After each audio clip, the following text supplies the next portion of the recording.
What's good, everyone? This is Justin Just Rock Ramon from the Just Trek podcast, where elevation is our recreation. Super excited for you to check out this next episode as it's part of the Trek Talk series where I record on-trail conversations with fellow outdoor enthusiasts.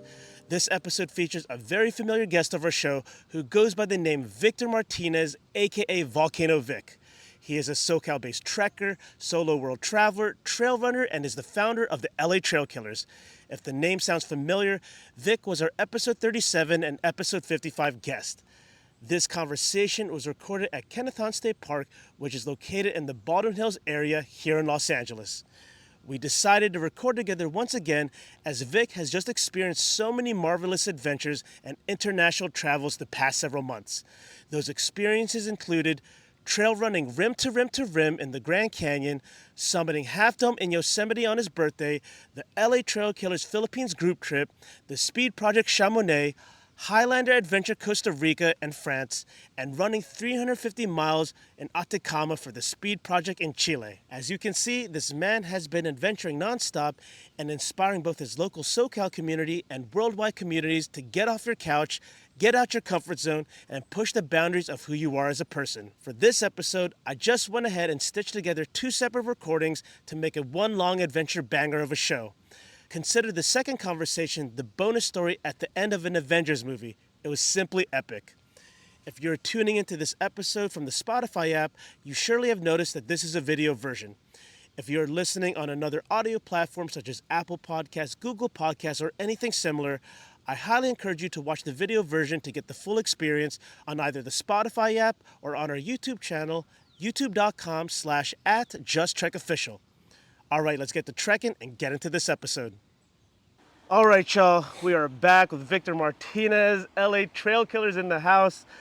Third time on the podcast, first time on the Trek Talk series. I think you're the only person, man, that I've recorded this many conversations with. How do you feel about that? It's an honor. It's fun. I'm excited. I feel like I have a lot of stories to tell, and they're just all bottled up in me. And thanks to you, I've been able to, share some of them. So it's a great platform where I can communicate with a wide variety of people, but for the most part, people that enjoy the outdoors. So it's perfect. Yeah, and I always hype you up, always say you're one of the best storytellers we ever had in the pod, because you have literally countless, endless outdoor adventures, not even just outdoor, but just international travels. And what's really cool right now is we're recording in a very special local park to both of us, Kenneth Hahn State Park. Like, what do you think about the views, the pond going on, the wildlife? Yeah, I mean, Kenneth Hahn is a park that I frequented when I was younger, when I was young, maybe 8, 9, 10-year-old with my family. We used to come barbecue right here. Really? I never really saw it as a nature park. We play soccer out there on that open field. So, now that I'm into this hiking scene and, getting communities together to actually come out here and enjoy the nature aspect of it, it's become really that much more special to me. It's crazy how, like, growing up, if we go to these local parks, we don't look at it as like nature or like we're seeking it, but instead like a place to be with the family to barbecue. You're not actually like tuning into the land and the wildlife. You're just like family barbecue. I got to be there. Yeah, exactly. I mean, we used to come with the uncles and just kick the ball around, and now I get to enjoy it in a different, from a different perspective. Soccer was actually my first passion, first love before Same. a dancer, before this whole hiking thing too. Oh, for you also? Yeah, same. Soccer was probably one of the first physical activities that I got into, and first team that I played in, Okay. like as far as team sports goes. And then, yeah, before basketball, before running, before, anything else, soccer was my first one. Before you were a baller, you're a footballer. Yeah. That's what's up. So the reason I wanted to bring you on the pod today, dude, was I think the past like 2-3 months has been pretty wild for you. A lot of traveling, a lot of opportunities, a lot of doing things on the whim. I definitely want to, some of the things I want to talk to you about is R to R to R that you just experienced a few days ago over the weekend. And R to R to R for, people tuning in is a rim to rim to rim in the Grand Canyon, right? Correct. And then you did Half Dome recently for your birthday, Right. on a whim. I Yep. remember us DMing. You also were celebrated a major milestone for your group, LA Trail Killer 7-year anniversary, and you Right. also gallivanted around Europe with the Highlander Adventure team, right? Right. Absolutely. It's like, I feel like, have you even processed any of these adventures No, still? I No? haven't. I really haven't. I think that's the tough part for me sometimes is that uh, I feel like I have to slow down and really, you know, process things in order for me to move on to the next one, but I don't. So therefore, it just goes by like a blur, you know? So being able to sit down with you right now is probably going to be the first time where I actually am able to get it out Yes, of my sir. Yep. system and actually expand upon what it really was, so that's why this is such a great opportunity right now. Yeah, and that's why I love providing that platform, because oftentimes we go on these back-to-back trips or adventures and it's just bottled up inside of us. It just lives in the camera roll. Like, I want to share what the journey was like, and hopefully others can like learn from it or like get inspired to do it one day. Yeah, 100%. I used to do a lot of writing too and journaling, but something that I've gotten away from as well. So that's something I want to try to get back into. But being able to just, vocalize it and, have you just throw questions at me really gets my brain going. So I'm excited. So first question for you, how are you here right now, and how does your body feel after completing rim to rim to rim, before we actually get into how that full journey was for you? Because I'm actually shocked that you're recording right now with us. And also, the funny thing is that I'd bring up in the beginning was we actually hung out last night for Halloween. Yeah, we did. We did. So yesterday I decided to go play basketball actually before we went out. I played 7 pickup basketball games. 7? Seven. So I played for about 2 hours down in Little Tokyo. It was a really, really good basketball session. Prior to meeting up with you, I didn't know, just how hard I was gonna go. Probably went a little bit too hard. we had a few extra drinks than I expected to have, but it was pretty fun. Being out there in the dancing scene and kind of your world. Yeah. Being able to see the break dancing going on and the b-boys and it was all kinds of dancers. I saw some strippers. it was got pretty wild cool. last night. Yeah. We were at the Quest Crew Halloween party. For those not familiar, Quest Crew is this celebrity dance group that won MTV's America's Best Dance Crew. Some of their members been on So You Think You Can Dance. They choreograph for some of the biggest artists out there. And Vic was like, "What you got going on for Halloween?" I was like, "Well, I know about this one party that I go to annually, but I might just want to stay in and just be a responsible citizen." But I think we both like nudged each other, instigated, and we went out last night, and it was a blast. And we went to like through 5 different parties: reggaeton, hip hop, R&B, a bass party. Like, Yeah. it was a good workout too. Yeah. Off trail. Yeah, all the homies that came through, shout out to all of them for sticking around, having a bacon wrap hot dog afterwards, and ceviche. There was ceviche at the right at the outdoor Yes. little food stand vendors outside of the club. So that was pretty fun too.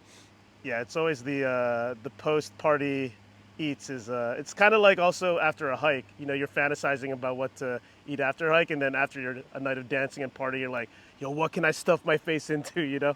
Yeah, I'm pretty surprised I'm not sick right now after eating a hot dog, pizza, and ceviche. The ceviche on the street, my friend, was risky, but you said it was really good, and It you're was really you're good. okay right now. I'm okay right now. I'm okay right now. We'll see about later. That's funny. But this is what's so dope about our connection and friendship is I didn't know you before, and when I first had you on the pod, that was our first interaction. Right. And then after the pod, I joined one of your Sunrise group hikes, and then we started kicking it in person. We had you on the pod again, and now I feel like we see each other like pretty regularly now. Yeah, I think Yeah. this month we've been able to hang out at least a cool, 10, 15 times. Yep.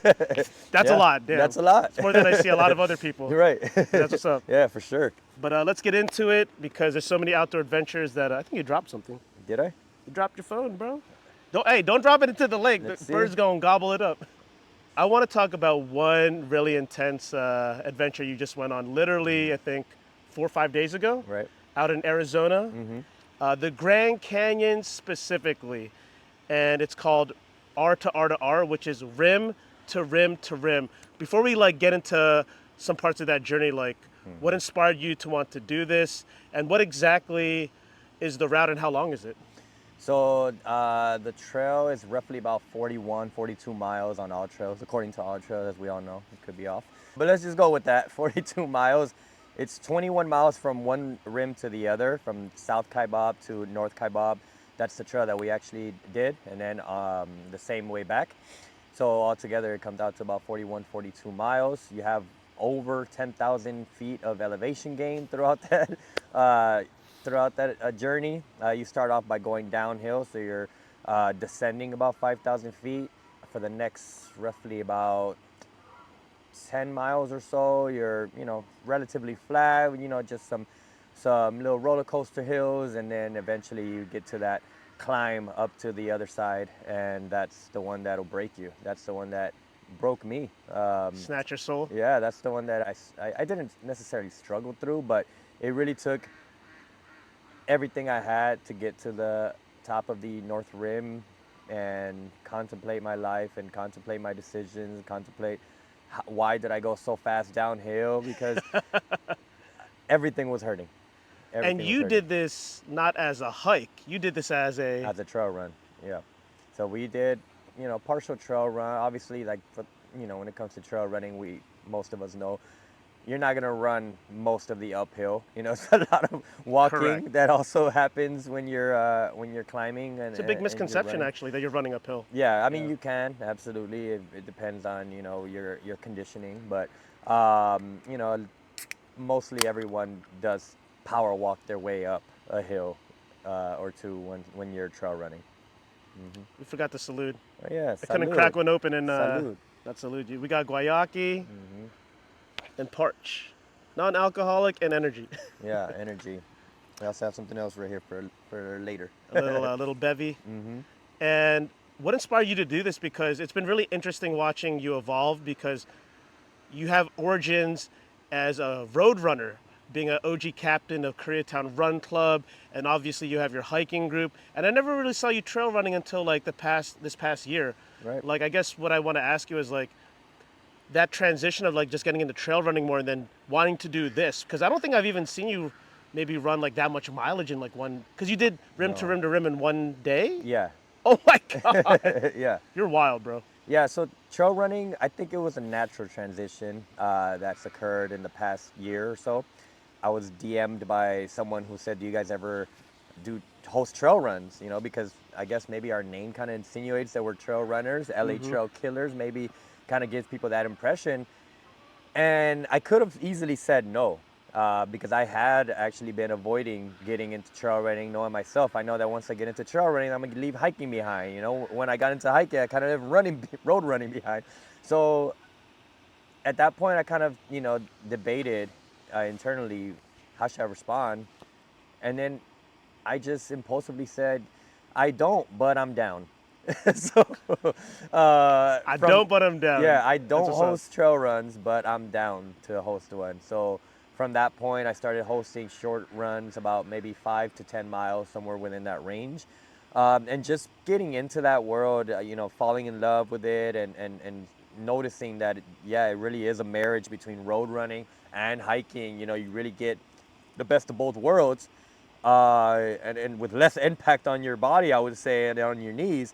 I saw it as a natural transition to something that I can really, really get into. And since then, I've been open to, meeting up with people on Fridays. We call it TRF, Trail Run Fridays. We've been, Tight. a nice little close-knit group, 5 to 10 people, where we get together and kind of explore the trails through running.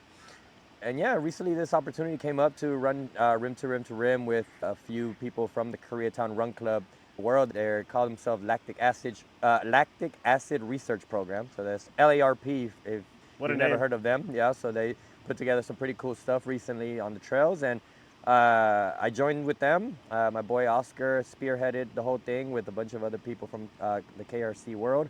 And I kind of just tagged along, and that felt great too, because I didn't have to do much of the planning, which I normally do. So And when they asked you, were you hesitant? Did you feel ready to tackle this? Because this is a pretty, like, just to give perspective for everyone tuning in, to do rim to rim itself is already a monumental achievement. But the fact when you first brought this up to me and you said, we doing R to R to R, I'm like, yeah, what?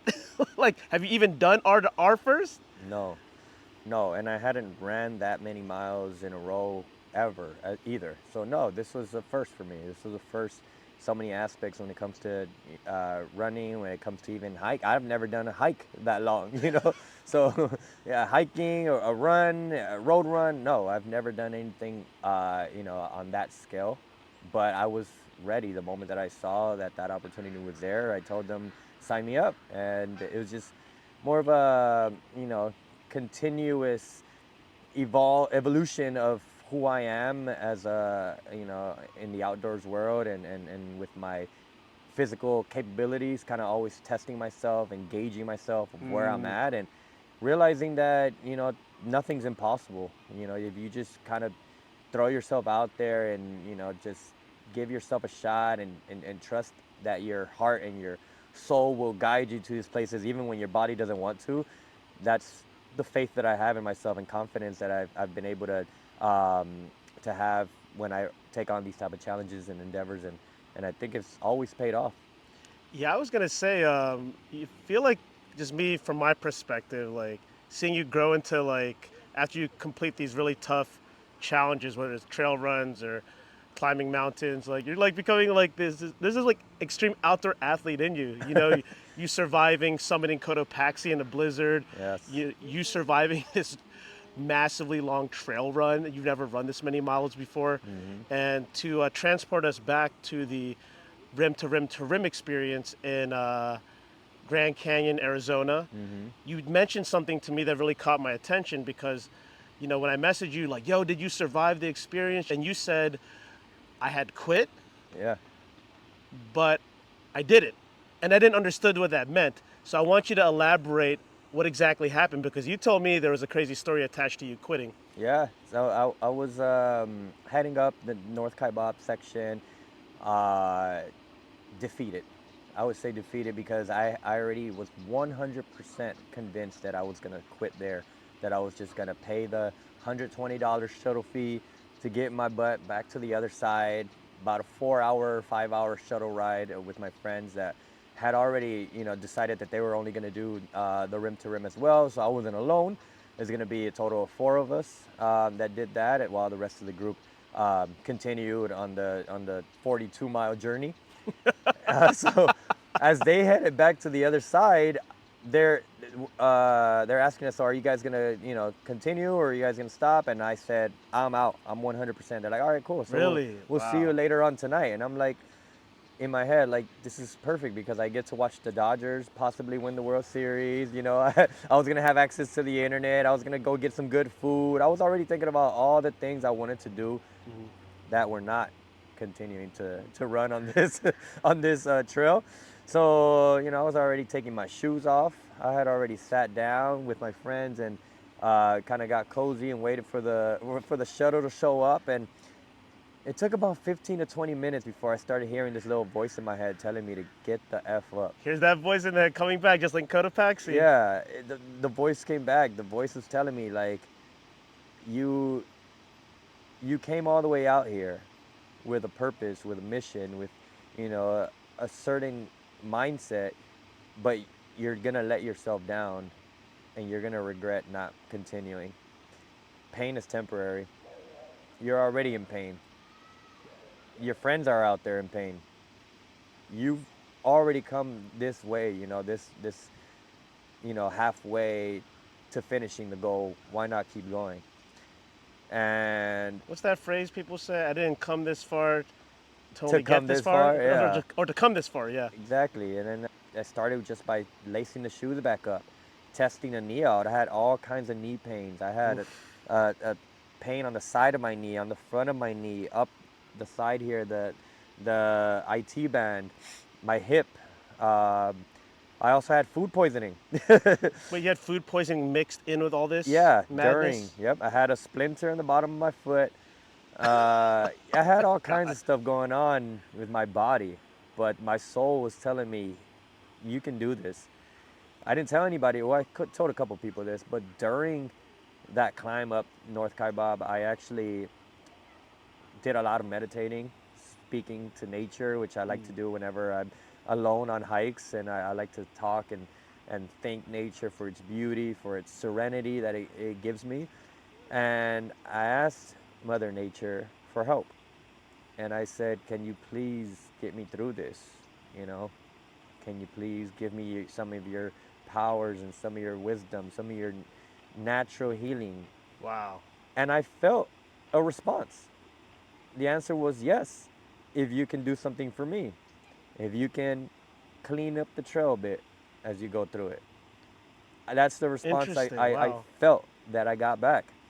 So the rest of the way, little tiny edges of wrappers and whatever I could fit in my pockets, I was picking them up. And I was little by little just filling my pocket full of trash. But I felt like it was getting me to a point where, I'm doing my duty that I was asked to complete. And my task was completed once I got to the top, and I was able to put everything into a trash can and sat down and just kind of, got comfortable. And I think that's the voice that reminded me, okay, you asked for the power, you asked for the, Wow. the the the vibe to come from nature. Here it is. This is the voice. Get your butt up and go finish this thing.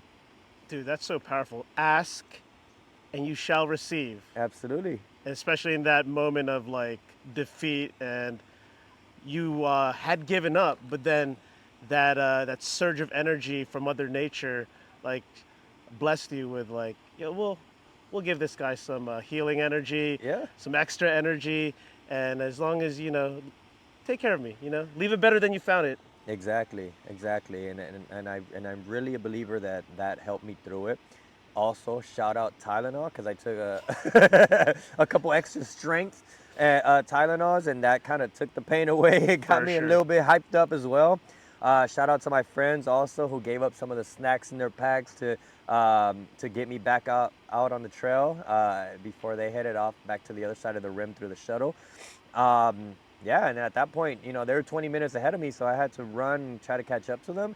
So I ran somehow all the way back down the mountain where I found them going down. This is after you have completed. No, this is when I was trying to catch up to them. I see. Yeah, I Gotcha. actually caught up to them about maybe a mile and a half to 2 miles down, and from there just continue with the group. And you actually caught up. Hmm. What was their reaction when they They saw were you caught surprised. up? They were shocked. They thought I had taken some crack or something because they were like, "What the hell is in you right now? I want some of that." And they can see the energy flowing through my body and through my spirit, just kind of Wow. just shining right there because I was back out there ready to run, and kind of guiding the pace as well. I was able to guide a few people who were kind of like getting tired, getting left behind. I'm like, nah, guys, come on, let's go. Rallying them Yeah. now too. So, yeah, I went from being the weakest link to probably just hyping some people up. So it was pretty cool. That's wild, bro. From the sweeper to the Yeah, lead now, the trail exactly. lead. Hmm.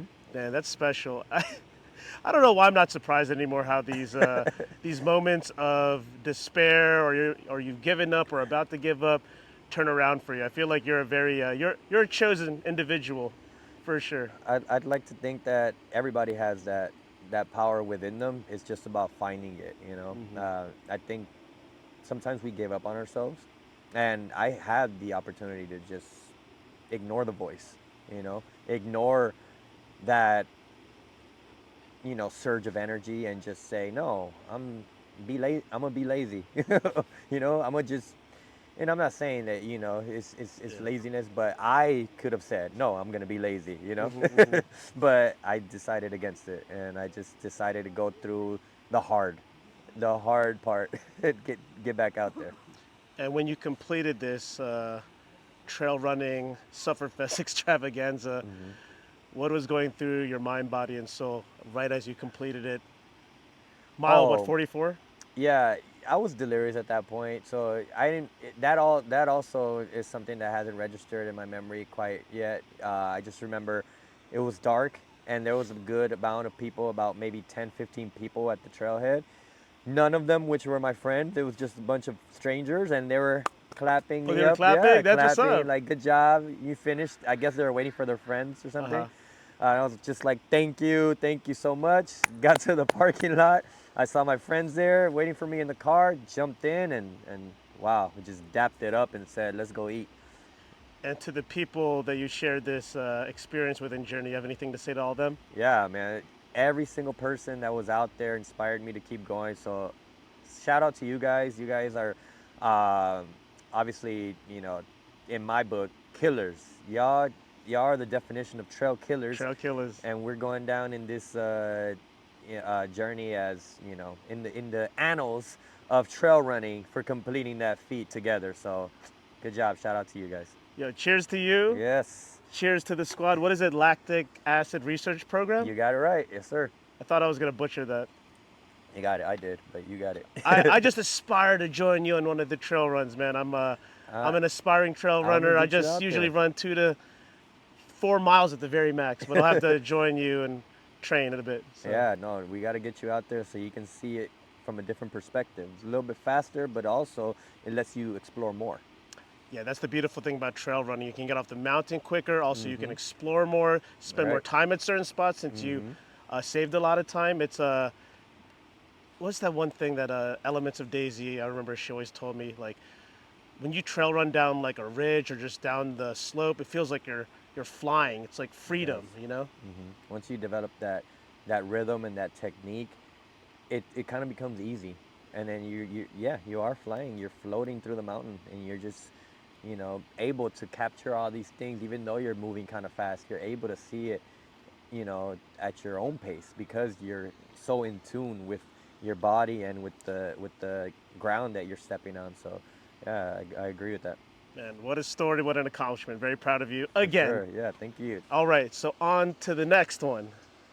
And last month, which was, I don't know what month we're in November. Today's November. 1st of November. I don't mean to date the podcast, but wow, everything goes by so fast. So October was your 7-year anniversary of the group, LA Trail Killers, and also your birthday month. Right. And I remember us chit-chatting. I don't know if it was text messages or DMs. And I think you posted on your IG story a photo of Half Dome inside the Parks Project Discovery Center. Yeah. And I don't remember verbatim how the conversation was, but it was essentially like, yo, dude, have you done Half Dome? And you were like, no, I haven't, but I want to. I'm like, hey, man, actually, and you're like, I think we had a conversation about, oh, you got to get permits. And, it's very difficult to get the acclaimed, prized Half Dome cable permit. People go like years or or just a very long time without always applying for the lottery and never getting it. But I think I told you like, hey, there's a few hacks. I also think you also applied like for the day permit like 2 days prior. Right. And when we were talking, I was like, oh, this fool's gonna do it. Like as soon as like I brought it up, I was like, he's gonna like pull the trigger soon. I just feel it because I think I had told you that the Half Dome cables were being brought down in the next week or two, and I think that like spiked your interest and curiosity more. Right. And for the listeners, Half Dome is one of the most iconic landmarks in Yosemite National Park. It is the real life North Face logo. It is a really long day hike, 16 miles, I think 6,000 feet of elevation gain. And you pulled the trigger on a whim for your birthday. Right. And you also brought 2 others along. I think it was Anthony and Maurizio. Yeah. And I guess what I want to ask you about the Half Dome journey, Half Dome experience, because I think you've been to Yosemite a few times already, Right.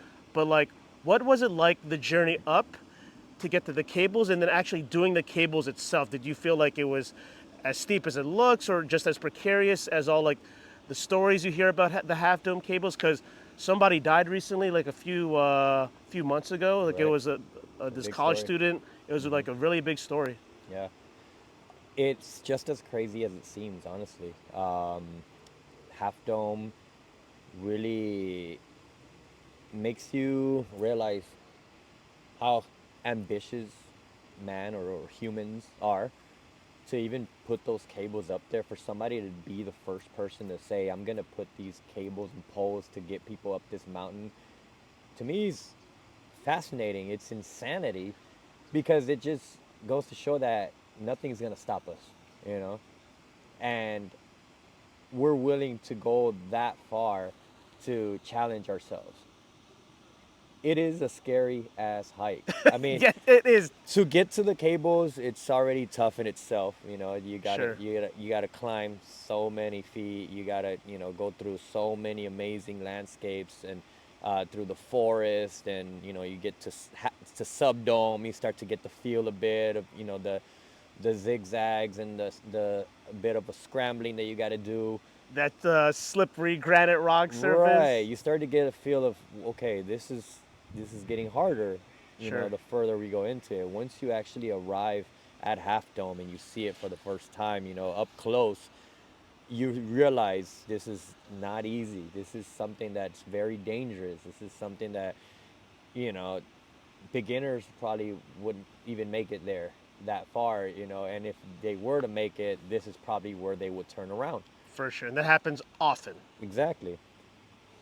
And I was just so filled with adrenaline, so filled with, excitement, because it was my birthday, and because I had friends with me, and because I saw other people that we kept leapfrogging along the trail, make it there, and now they're about to start, and you know, it's almost my turn, just because we're kind of waiting for people to go, and I was just filled with so many emotions that it kind of felt surreal.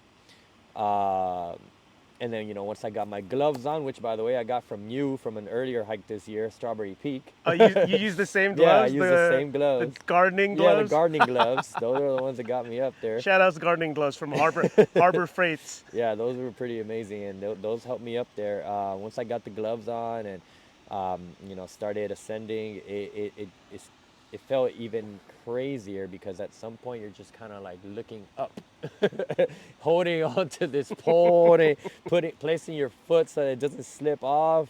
With every step, you're really in danger of anything happening. So you Yes. got to have your whole body and attention directed at this task that you're trying to accomplish. Otherwise, a slip can mean your life and other people's lives. So, it's very encouraging to see that people cooperate with each other on their way up and down, kind of telling each other, I'm gonna slip by you, or can I come down? Just, Yes. making space for each other so that we can all feel safe, whether we're ascending or descending. I think that was very encouraging. The humanity of everyone on Right. that specific section is like, wow, like we're all in this together. We're all in this together, Yeah. exactly. So I don't want to be the guy to slip off and hurt someone or hurt myself, So everyone, I think, has that in mind when they're climbing, or climbing up or climbing down. And I think that was really cool to see. So when you reached the actual summit of Half Dome, the real North Face logo, what did you think of the views that were surrounding you? Yeah, the views were amazing. The views made it all worth it, and I think that's the point of why I hike a lot, is to get those views that can only be achieved through hiking. You can't get up there through a helicopter. You can't you can't fly. You can't take an elevator up there. You got to put in work, and I think that's the once you have that view, you feel accomplished, because you realize you just came from way down there, and now you get to see it from that perspective that you can only see it from putting in those miles and putting those steps. And my friend, what comes up Must must come come down. down. But with this specific hike, come back down those Come cables. back down those cables. So I got to talk to you about that real quick, because for some people, you know, going up may have been like easy peasy for them or like doable, but what was the experience like going down? Did you have a certain technique or method of how you descended? Going down was actually, I think, a lot more fun. Fun? Yeah, a lot more fun. It wasn't that busy, so the cables, had some space in between, like each little checkpoint area, I'm gonna call it. Just like there's like this little wooden panel where you kind of just lay your foot on in Oh, the order not to fall planks. out. Yeah, the little Yeah, planks. yeah, yeah. So, getting in between those planks is kind of like where I in my head I was considering them checkpoints you had to get to. And my buddy Anthony and I were just kind of having a ball, just like holding on to the cable and just like sliding our way down. Not, in a crazy way, just like more like in a nice, strategic way in order to save our energy, because we knew we had a long climb. So, just kind of sliding our way down, kind of like we were skating. And I think I had a lot more fun on the way down than up, because on the way up, it's kind of like a little shock to the system. Like, what am I doing? You know, you're holding on for dear life. You're like using every muscle in your arms and, you know, trying to make sure that your footing is right. But on the way down, you kind of got the hang of it already. You know, you already made it to the top. You have this energy flowing. It's kept us going. And sliding down the side of Half Dome was a lot more fun. So you're facing down. Facing down, yeah. A lot Yeah. of people are saying just go backwards. I didn't find that, you know, to be useful or helpful for me. I saw a lot of people Interesting. doing that. Me, I was just going forward, just kind of like holding on, making sure I had Skiing. a tight grip. Yeah, felt kind of like skiing. Yeah. Yeah. Yeah, it worked out for us. We got down there pretty quickly. Yeah, oftentimes the advice is going down the half dome cables is easier if you're Right. if, Kinda like if your rappelling. back is towards the ground, like you're rappelling down Right. essentially. But I myself, when I first did it, or probably both times actually, I think I've done it twice. I decided to go down because I had my GoPro on top of my hat, so I was capturing this like super Right, dramatic right. footage of like, descending the cables. Yeah. But it's so amazing that you completed Half Dome, the cable section, that you're all safe, and then just to close the loop on Half Dome, like, because there's so many sections of the hike that are just, I really believe the entire Half Dome trail is a masterpiece Yes. of nature. Like when you get to the top or you're on the cables and you're looking out into the distance, it's like all those granite mountains, they don't look real. It literally looks like the Windows XP wallpaper, which I think it is for for a lot of our computers. Yeah. Yeah, it's like the way that the light reflects off of it. It gives it this texture, you know, where everything looks so Yes. smooth, and really it's a work of art. You're looking at a work of art, you know, from, you know, a higher power. And that's, you know, again, the view that you get up there, there's no way to else but to earn it. So I'm very blessed and lucky to have seen it. And what did you think of like? Because I know we skipped over it, but because I wanted to get immediately to the cable section because that's the spicy part. What do you think of the outdoor stairmaster of getting to the two waterfalls? Yeah, so see, that's the part where you're kind of just getting warmed up. So it's, you know, you're barely waking up. It's early as hell in the morning, and you're like, okay, if this hike is already this tough, how can the rest of it, you know, how harder can it get? So you're getting that spicy part out of the way first, and I think that that's really really great to get your blood pumping. And I love, you know, waking up and just getting out on the trail and getting that sweat on, that first sweat, taking the layers off, that whole transition into, you know, getting comfortable and finding your rhythm on the trail. It's very important, especially when taking on such a big challenge with so many miles. So I really like that little tough feeling when you're struggling to catch your breath, because I know eventually, you know, it's gonna be all right. It's like the Culver City Stairs on steroids, but a beautiful waterfall Right. and much more nature surrounding you. Nice little mist going by, you know. The mist trail, correct? yeah. Exactly. You get a nice little mist. You get a nice view. You start to see the sunrise. We started our hike like at around 5 in the morning. So Okay, we sounds about started right. in Yeah. the dark, and then, you know, we start to see that first light, that first glow. It's all picturesque. I got my camera out, so I enjoy that feeling of being out there so early and with my blood going from, you know, resting to, you know, out of control crazy. It's really fun.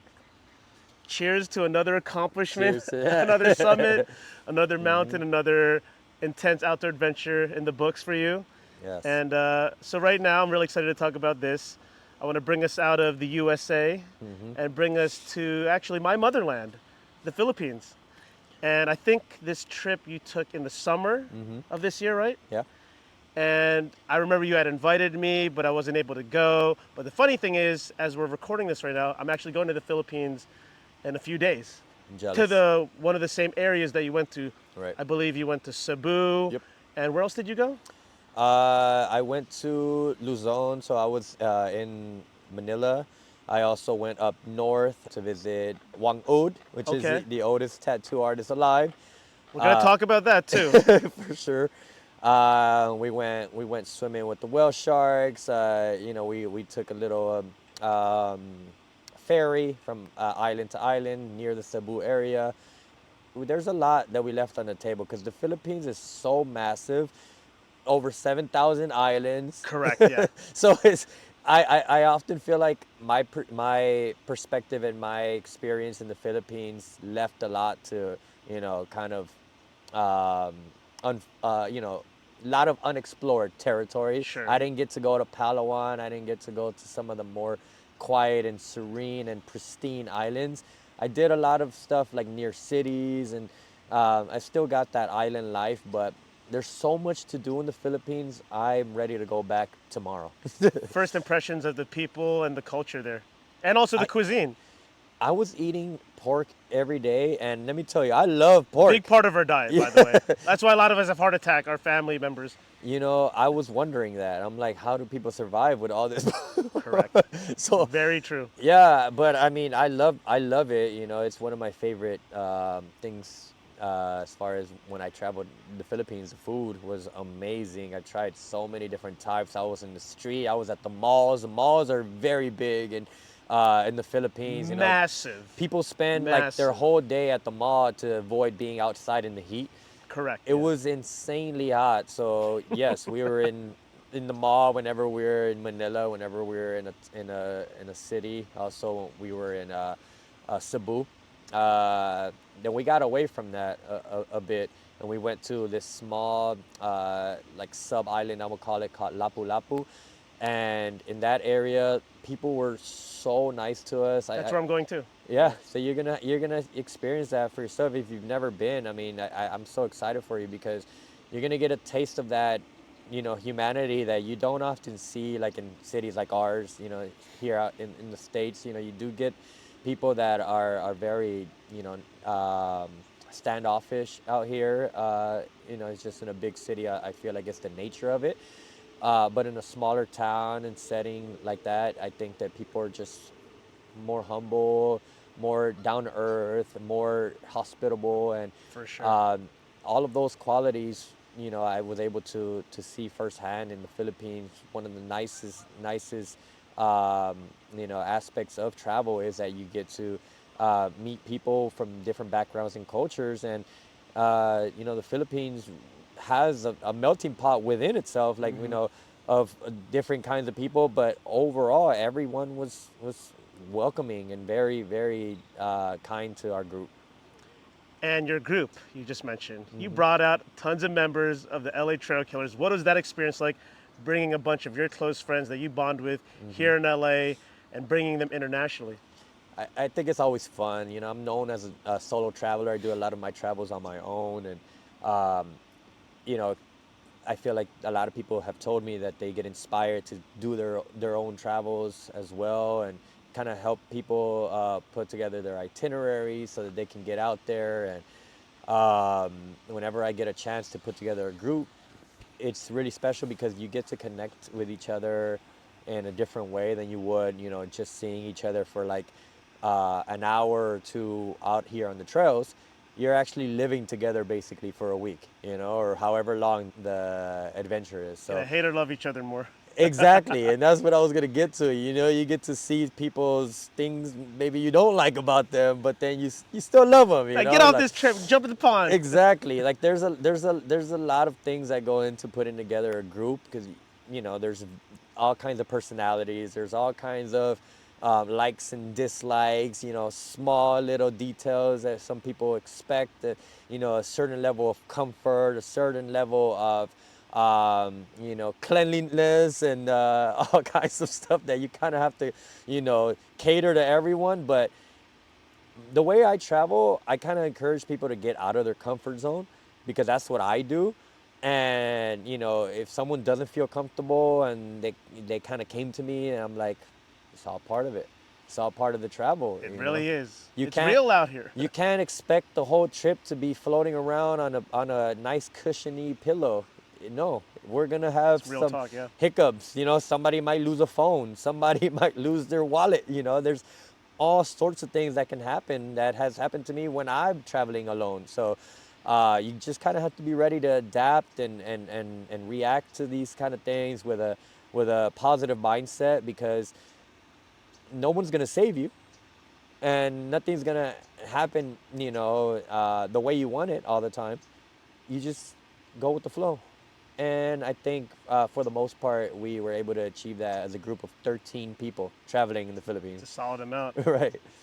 Yeah, it was really cool to see like a lot of the people that, join us on our collab hikes or also just join sometimes. I feel like often people that join your group join mine and vice versa. So it's cool to see like Steph out there. Who Right. else was out there? Natalie? We had no, we had Not Natalie. Okay. Noemi, Noemi. That's right. we Yeah. had Milton, Anthony. Um, on this trip, we also had, I'm blanking right now, Steph, Lucy.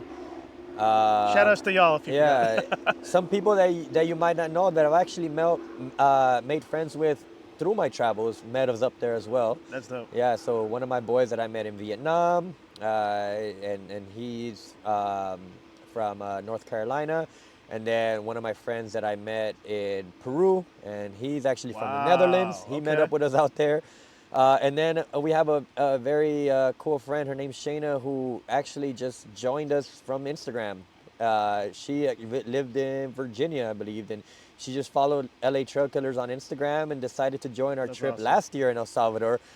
She loved it so much she came back to join us in the Philippines this year. So making friends just off of Instagram has been a really cool thing too. Remember what I told you? Locally respected, worldwide connected. You really embody that phrase, man. Yeah, I'm happy whenever I'm able to connect with people across the nation or in other countries, because that's where I really get to know the world more. And even if it's not directly, but I get to ask and see the different way of living through how they got to be where they are and how we're all together here now. How did you get here? What do you do? What's your life about? And those type of connections really are special to me. And to go back, one of the most striking pieces of content that came from the Philippines trip was the content of y'all swimming next to the whale sharks. My Yes. goodness, when I saw that, I couldn't believe it. It looked like 10 times the size of all of you. Right. Like, how's that experience like swimming next to such a special creature? Yeah, first off, just quick disclaimer. I do understand this could be a very controversial topic just because of the way that this tourist attraction actually comes Oh, okay. about, with the way that um, the handlers kind of force feed the whale sharks to even come around the tourists. So I completely understand, where people come from if they're against this. But I also see the way that it impacts and helps out the community, and Sure. there's always give or take whenever it comes to these type of topics. So respect to both sides of opinions, but to get to what we did, I booked this through a hostel that we were staying at. We were all staying in this one really big dorm where we all stayed together. Yeah, yeah, We yeah. all saw each other half naked. We all practically showered together. It was pretty awesome. Just kind of being, letting loose with each other, having drinks with each other, and it was pretty fun. But yeah, we stayed at this hostel over in Cebu, or I might be forgetting what island we were on. Um, and so we booked through them, and they asked me what time do we want it. They gave me a time slot. It's 8, 9, 10 a.m. And I said I want the earliest possible because I want to get there before the tourists. And that's always something I keep in mind. I want something that feels, like we're alone, away from the crowds, away from the tourists. So the person at reception told me the earliest I can book you is 5 a.m., but you're just gonna have to pay a little bit more. I was like, I don't mind that. And I didn't want to tell everybody to make it a team decision. I kind of just Overrode every. I kind of just took, Executive, yeah, yeah. executive, made an executive call and said, we're doing that one. 5 a.m., a couple bucks extra, why not? We get to have the ocean to ourselves, basically. So we partied all night the night before, which is Of funny. course. Yeah, we went out to dinner, had some drinks, got home late.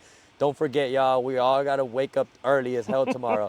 Somehow we got up and we all made it. And we're on that shuttle at 5 a.m. on our way to go swim with the whale sharks. We got there, we were by ourselves, trying on our, Wow. all our gear, our flippers and everything. And, eventually we got out on a small, tiny boat that fit all of us somehow, 13 of us. And A few of us had our life vests, me included. I'm not that great of a swimmer, but then we had some really good swimmers with the crew. No type of life vest, nothing. Just jumped straight into the into the ocean, No vest. right next to the whale sharks, and you can really see that contrast of huge whale shark and my boy Rick's tiny Yeah. human creature right next to him. Thanks to him, because he got really close to him. Like, I was kind of swimming cautiously, treading water, just trying to get a nice view of one. Meanwhile, he went straight for it, straight to get right next to it. And it was awesome that I got to see that, because that showed the scale of what we were swimming next to. It felt surreal. It's one of those magical experiences that just get kind of engraved into your brain. Like, I actually still haven't processed that experience completely, because it just kind of was part of our other epic things that we did along the way. But I think it was by far one of the coolest things I've ever done. Real quick, is a whale shark a shark, or is a whale shark a whale? I think it's considered a fish.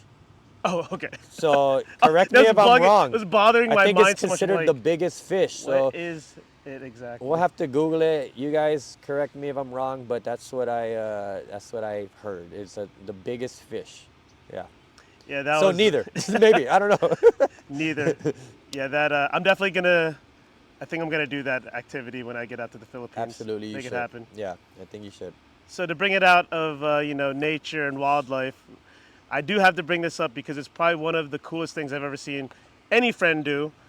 Is you got tatted up by the world's oldest tattoo artist, who happens to be Filipina. And when Jet, my crewmate, Jet or Justin Valles, showed me that you got the, is it 3 dots? 3 dots, yeah. 3 dots. Are you? Where's it exactly? It's right here on the top, right above my knee. It's possible for me to show it in case you can catch a glimpse of it here. So it's these 3 dots, really deeply embedded, Yeah. by the way, through bamboo sticks, a little technique where they kind of pound it, using the ink, and then they pound it on the back of it, so it just kind of makes a hole in your in your leg. So the significance of this is why I wanted to bring it up is because this woman is like a celebrity, international celebrity. Because why? Well, she was on Vogue recently. She was on the cover, and she's doing a lot of great things for her community. She's like one of the biggest support systems for it. So her bringing in income and all of that is what they talked about, and also, the history of the tribe. She's the last of the Mamutok in that village. It was quite the adventure. I remember you telling me of even being able to be granted the opportunity to get this very special tattoo. And was this something that you had intended when you traveled to the Philippines, or was more of a spur of the moment like decision? That was a spur of the moment decision right there. Of course it was. Yeah, on our way back from conquering Mount Pulag with an eye infection and a cold, I would call it. Why is everything you do, it's got to be like stomach virus, eye infection? You're always like having to deal with so much like pain. Yeah, so at some point, we decided we're gonna climb this big mountain called Mount Pulag, meet up with my friends who are out there visiting the Philippines as well. My friend, who's actually from New York, lives in between New York and LA, but she was out in the Philippines, so I met up with her. And I brought a couple of my guys, Anthony and Marlon, who are really, really zombies walking around. They're like, the Walking Dead, because they were also feeling some type of illness. So we met up with her. She's so full of energy. She was like so pumped. She gave this big hug. Meanwhile, I'm like half asleep, half dead. So we conquered this big mountain, right? Mount Pulag. On our way back to Manila, I'm thinking air conditioner. I'm thinking nice comfy bed. But then, a couple of friends who were on the shuttle back started mentioning this adventure, and I was like, okay, this sounds very interesting, kind of up my alley.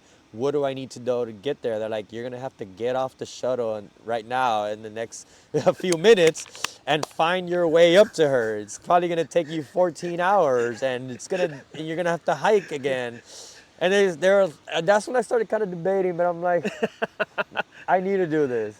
I should I, That's air wild. conditioning and a mall or another adventure? Who cares? I'm already out I'm here. already out here, yeah. And sure enough, I asked everyone else who wants to join me, and my buddy Marlon luckily said, I'll join you. So he jumped off the shuttle with me, and we're on our way.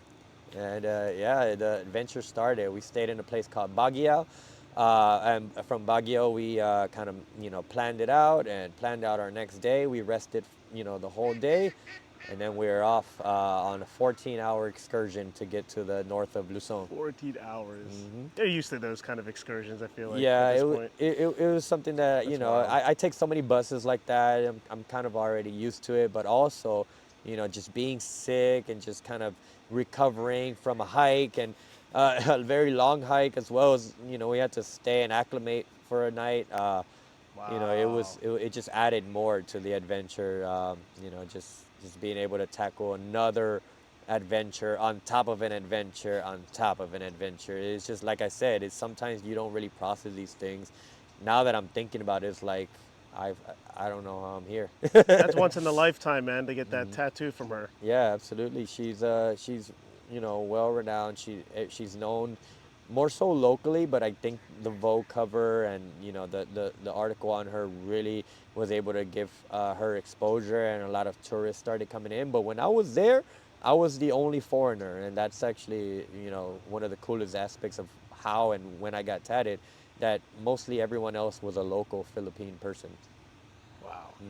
Yeah, I had to bring up that story, man. I was like, that's one of the most like cool and unique, not outdoor adventure, Yeah. but just adventure to get a tattoo. There ever. was some trail running and there was some hiking Oh, there involved. was Yeah. to get there. So Okay, yeah, that's to get funny. there was definitely some outdoorsiness to it. So yeah, it also encompasses the outdoor aspect. Right on, right on. All right, let's close the loop on the Philippines because I know there's other things you could talk about, but I want to get into some other places that you went to the past several months. And you've been working with this really awesome organization, Highlander Adventure. Yeah. We've been able to collab with them. I've also done some work with them as well too. And you went to a few different countries in Europe, and the content that you were putting out just didn't look real, from like the landscapes to the mountains. Like, what were you doing out there? Well, let's start before Europe. I was Okay. actually in Costa Rica. So I went to host the Highlander Costa Rica out Oh, there that with was them. first. Okay, Yeah, so okay. that came before. That was a few days prior to Europe, and I was able to work with them as the trail marker. So that means I would get ahead of the group. And for those who don't know what Highlander Adventure is, thank you, yeah. it's a backpacking event, the backpacking series where you have checkpoints each day that you have to get to. It's a 5-day adventure. You can choose between formats, a 3-day or a 5-day. Some have longer formats, some have shorter, like 1 or 2-day. But for the most part, it's either a 5-day or 3-day event. And I was able to be part of the team in Costa Rica, where I was marking the trail. I would head out onto the trail before everyone started their hike and kind of place arrows in key areas, make sure that people don't get lost. So I trail ran for 5 days straight for roughly about 70 miles within 5 days. Living your best life, just frolicking through the landscapes and the mountains, man. The craziest part was day 5 when they told me that the jungle that I'd be traversing had no trail, and it was my job to create one on the fly for about maybe 3 or 4 miles of the trail through the jungle. Of course, they tasked you with that. Right, and there was poisonous or venomous snakes out there. There was all kinds of spiders that can kill you with a bite. And Wonderful. somehow I had to bushwhack my way through all that and mark, with arrows as I'm running through it to make sure that the people behind me weren't going to get lost. And luckily, nothing happened. Everyone was safe and okay. But that was Costa Rica. It was a very, treacherous hike, but it's also through part of what's known as El Camino Costa Rica, which is part of a much longer trail, which goes from the Pacific side of Costa Rica over to the Caribbean side. Really? And you can actually hike the whole way, roughly about, I think it's about 170 60 kilometers. I might be wrong on that, but somewhere around there. If you wanted to do it, most people do it like within a week, like 7 to 8 days, somewhere around there. There's different ways to book it. You can look it up. You can, camp, or you can stay in really nice cabins or really nice hostels, hotels along the way. But everyone that lives along that trail, with in a small village or a nice cottage, is kind of looking out for people that are hiking it or running it. So it's really cool when people would see me and I'm running, hustling to mark the trail, and somebody will come out and say, "Hey, you want a nice cold lemonade? I have lemonade." Or, "You want a snack? Come inside." And they'll invite you into their house. So it's a really, really cool trail that you can experience. And that Highlander Adventure covered roughly about 70 miles of that trail. This is Costa Rica. Yeah, that's in Costa Rica. And then you traversed from Latin America to Europe. Over to Europe. And where did you go? So I went over to, I started my trip in Norway, just kind of as a step over before I went to France. Norway was amazing. The sauna culture, if you've never been to Norway, or Oslo is where I went, is amazing. There's bars where it's a sauna, so like everyone's kind of hanging around with their towel over their parts and sipping a beer. That was awesome. There's also a sauna boat that I went on. So you're on this boat, tiny boat with a sauna. So you're like getting about 120 degrees heat inside, but then you step outside and you can climb a ladder to the top of the boat and jump off into the fjord, where there's like really icy cold water, and that's your cold plunge now. You climb back onto the boat and there's a bar waiting for you. And you're doing this with a bunch of strangers, and it's one of the most awesome experiences in Oslo that I had. And this was prior to getting to France. So I'm there because I'm obsessed with the sauna. Yeah, but please go ahead. Go if you love sauna and like just hanging out in a spa, you're gonna love Oslo, Norway. So there's plenty of that to do.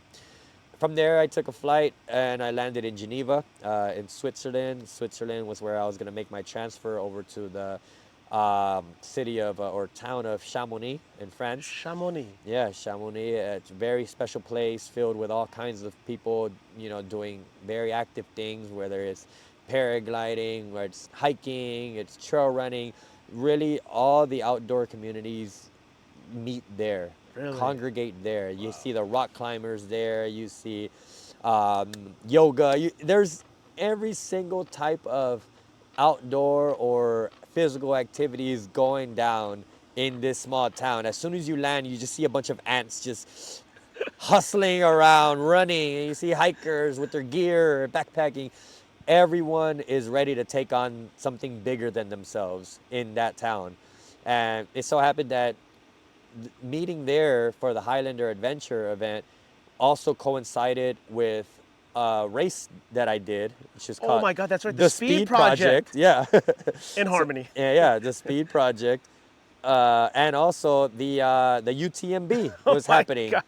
So What's the Speed Project for people that don't know? So the Speed Project, I can't talk much about the Speed Project, but the Speed Project, look it up. It's a cool race. It's a cool race. Mysterious over here. Okay. Yeah, look it up. There's different formats of it. You'll have to look that up for yourself. For sure. Yeah, but the Speed Project is a really cool event that I've been able to be a part of 7 or 8 times now in different countries. I've taken it on in Chile, out here in LA, from LA to Las Vegas. There's a format like that, and now in France, this was their first time trying it out in France. We ran from the north side of the French Alps down to the south side of France, to Marseille, roughly about 300 kilometers with a team of 8 of us, and we killed it. It was amazing, great experience. We even did an extra peak, a little extra credit just for fun, to the top of mountain so we can kind of see the ocean, and we finished it, and we were able to party in this really awesome mansion. Shout out Nils and the Speed Project for putting together another killer event. Yeah, and after that, I headed back up to the French Alps and started on the Highlander Adventure event, which is very similar to the Costa Rica vibes, where, I was kind of jumping ahead to mark the trail. But then I also, to give myself some rest, was able to sweep a few of the days. Sweet. and stay behind with some of the slower hikers, and it was amazing because you can really see the willpower Sure. that it took for some people to get there, because some people hadn't really hiked that long or that type of trail or that type of distance or that type of elevation, or even outside of the country, and I was able to make connections with some of these people, and it was really awesome to be a sweeper and make those connections and be a part of the Highlander event in France.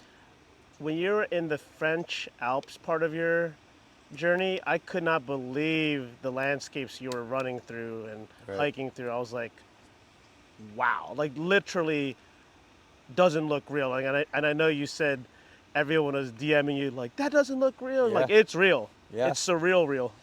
It's very new to me to see some of these pristine landscapes, because you go hiking out here and there's people, Yes.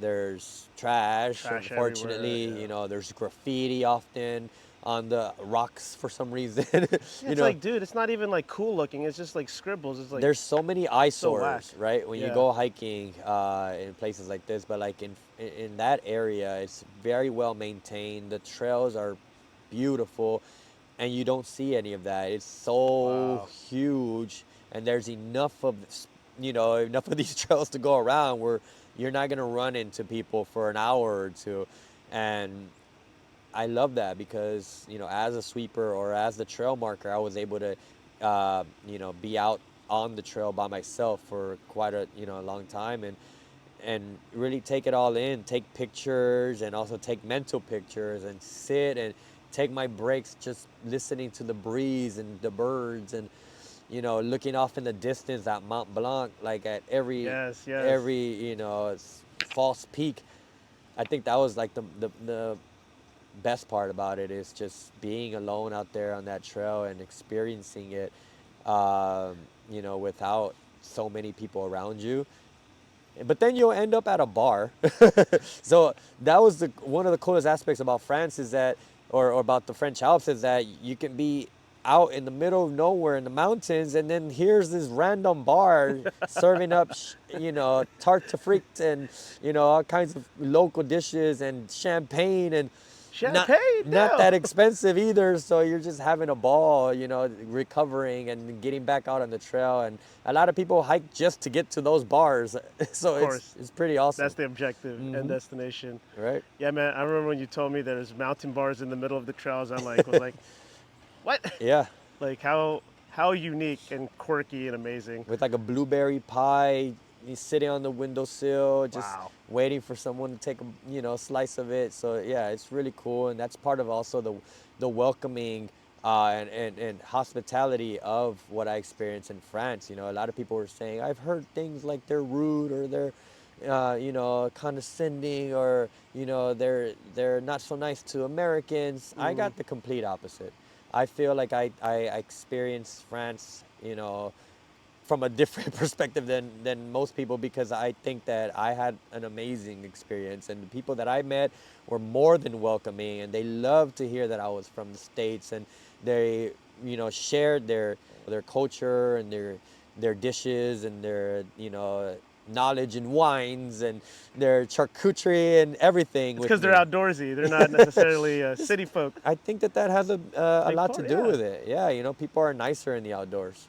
And much more grounded. Right. Oh man, I'm just so happy for you. All these different countries and places and trails and mountains that you got to fill your soul with the past several months, and dude, really happy for you. Yeah, thank you so much. And again, it's thanks to these, leaders in the outdoors world, Highlander Adventure, putting together these awesome events.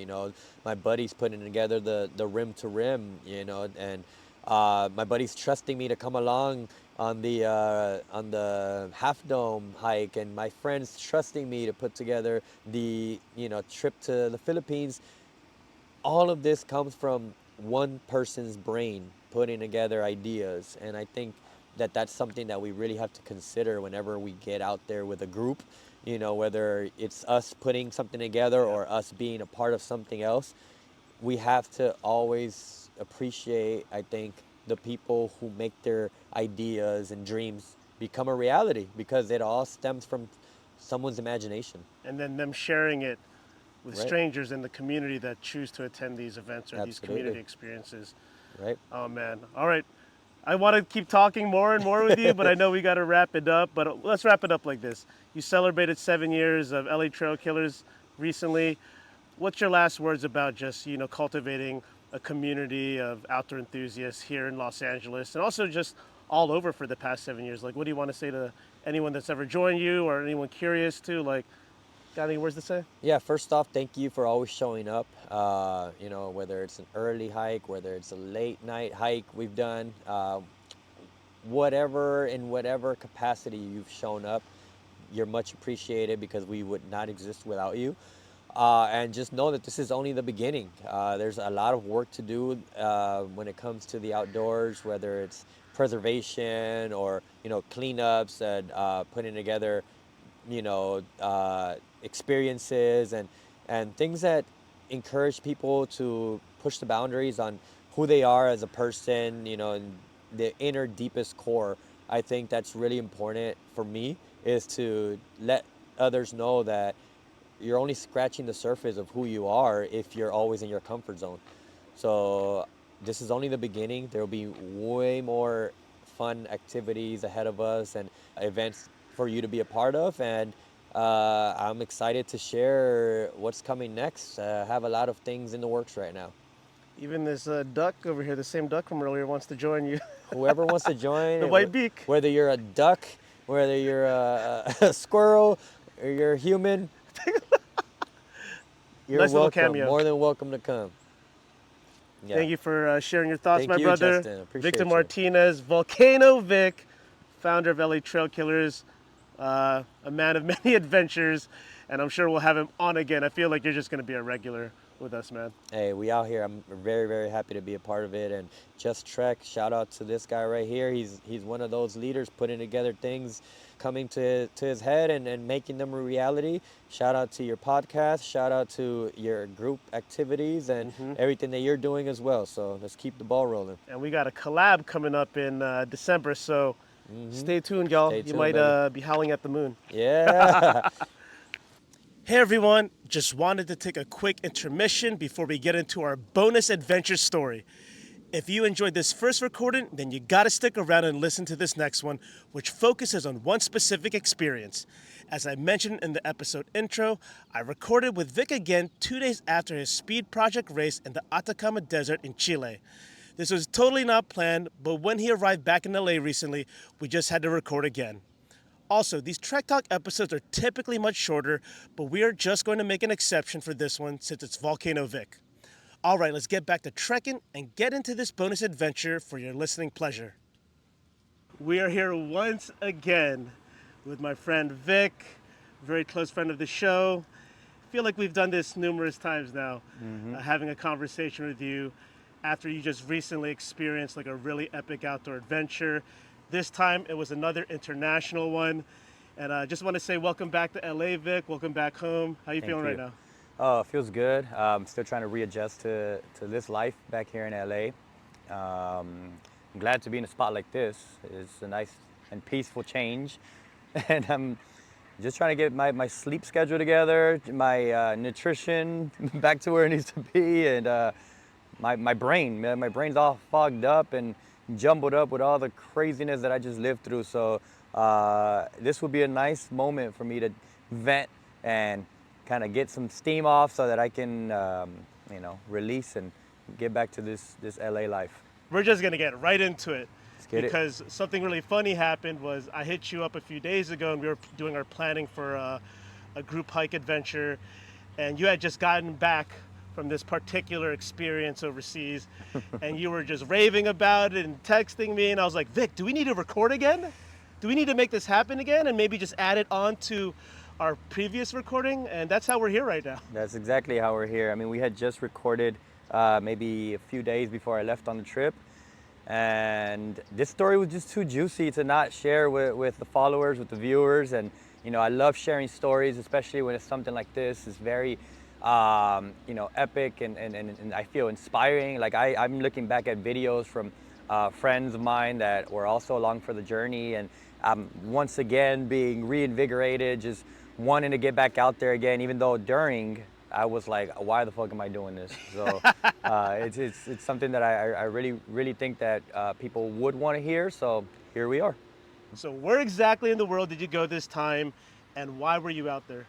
I went down south to Santiago, Chile, which is one of my favorite cities in the world I've ever been to. I have many amazing friends there, so whenever I'm down there, I'm always connecting with them and asking them where are we going. Let's go eat. Let's go to a concert, whatever. And they're always excited to see me. So there I was at a reggaeton concert in a subway, followed by late night dinner, a few drinks, and that kind of stuff, in preparations for one of the toughest races I've ever ran in my life, the Speed Project. We touched on it a bit on the previous episode, which I think you're probably going to stitch together with this one somehow. I just ran that one earlier this year in France. I was also part of an amazing team. I was a crew member of the team earlier this year in the LA to Las Vegas version of it. And this time I was back for the second edition of the Atacama Desert Speed Project, which is a race that is roughly over 500 kilometers as a team. What is that in mileage? Mileage is roughly about 340. 340? 340 miles, yeah, 340 miles divided into a team of 6. And you do the math. It's a lot of fucking miles. So this sounds like, I know like there's a lot of mysteriousness around the Speed Project. Like when I was reading like the Instagram bios, like no spectators, no rules. Yeah. So it sounds like it's like a ultra marathon relay type of race? Something like that. Ultra cross country relay race. Yeah, something like that. And you said you had a team of 6. Is that the cap, or can you have like a larger team? Yeah, that was our cap for our team. We had to have 3 women, 3 men. Okay. So Chile, Atacama Desert, like where is that geographically, just so that people, so we can set the stage for them? Like where is it geographically? Any notable like countries that it's right next to? Yeah, so Chile is a long country. It's just one long sliver on the western side of the South America, and you have this enormous country full of amazing diverse landscapes. You have all the way down to the south. You can get to the glaciers in Patagonia, and then you have the middle-ish area, which is Santiago. You have the nice the city, and you have the beach, the coastal side as well. But then you go up north, and that's where you have the Atacama Desert, and our destination is San Pedro Atacama, which I was about to mention. It's a small town right smack dab in the middle of this desert, and I've actually visited this place about 3 years ago prior to participating in the Speed Project. I was more than excited when I got the text from my buddy Gordon to be a part of his team again. So yeah, it was very cool to be back out there. That's what I was going to ask you. Like for the Speed Project, is this something that you're typically recruited for, or do you can you sign up and create your own team, or do you need to be vetted or finish certain races in order to qualify or anything? It's a little bit of all of that. You got to find your way somehow, and luckily I find a way. And again, thanks to my buddy that hits me up. We know that we're always a vibe when we're together, so we put together another great team, and it's a lot of behind the scenes work that goes into it. To shout out Gordon, he puts in a lot of work to make this thing happen, and the rest of us just kind of come together and put in our little 2 cents as well. In other words, you were a chosen one. I was a chosen one. Yeah, shout outs to Gordon Clark. That is a man that always a master connector for sure. Absolutely. Big supporter of LA Trail Killers, and also has supported Just Trek for a bunch of our community events. Yep. All right, so sounds like Chile takes up a big part of the South American coast. Yep. You said it goes as far south as it. Sounds like it's next to Argentina. Right. South of, I think, Peru, maybe next to Bolivia. Exactly. Ecuador too. Exactly. You were there for the Speed Project, like you just mentioned. Any claim to fame about Atacama Desert and this region in general? Driest place on earth. Driest place on earth. Driest place on earth. You're really one of the most inhospitable spots on this planet, and I think the main thing that you realize once you're out there is that you're already fighting the elements immediately. Whether you're running, driving, whatever, just being there, that you're up against it. There's a lot of scary features along the road. Once you're actually out there, like I said, just driving it or running it, you see um, a lot of grave sites along the way where people have unfortunately passed due to accidents, going off of a cliff, getting hit by a semi, Oh going Lord. extremely fast. There's a lot of perilous perilous things going on out in that desert besides the elements as well. So that all of that kind of comprises what our adventure kind of felt like. Climbing up to 14,000 feet elevation, beginning at ocean level. Oh, That's there's high There's elevation high peaks within this elevation desert. in this desert as well. That's intense, and also just insane that it's the driest place on Earth. Like drier than like the Sahara Desert. I mean, drier than, or maybe drier and hotter than Death Valley. Like that's a pretty like major superlative to state. Like, Absolutely. why would anyone want to host a race in the driest place on Earth? Why not? It sounds very speed project like, because Yeah, I mean, the claim to fame of the speed project is running through the desert. You're running in this extreme heat at all times of the day, but then also you got to run through the night. It gets extremely cold as well. Okay. So adapting is a very important component of a race like this, and being able to manage that, change of clothes, that change of, scenery. You go from seeing everything to seeing nothing. You can only see a couple feet in front of you because of your nightlight. And yeah, those are all key factors that a runner needs to kind of have, is being able to adapt. All right, so let's talk about your actual race experience, because there's so many questions I have, so many aspects that I want to touch upon. I guess let's start with this. So you're a team of 6. So I'm sure when you tackle like 350, you said 350 miles, which is Right. around like 500 kilometers, you said something like Over, that? yeah. Over. Like, how does one, like, what is the strategy that goes into it? And after you get into it, let's talk about, because I always see from all the speed projects, there's like a guy, I don't know his name, the brother who always has like this really epic intro that hypes everyone up in a circle right before the race starts. It's like on some like hyping up like the Spartans or something. Yeah, could you speak to the things I just asked about? Yeah, absolutely. I mean, you're referring to, I believe, my boy Jarek. Jarek, I've known him for years. We met at Koreatown Run Club a few years ago, right at the beginning of Koreatown's, spike of popularity and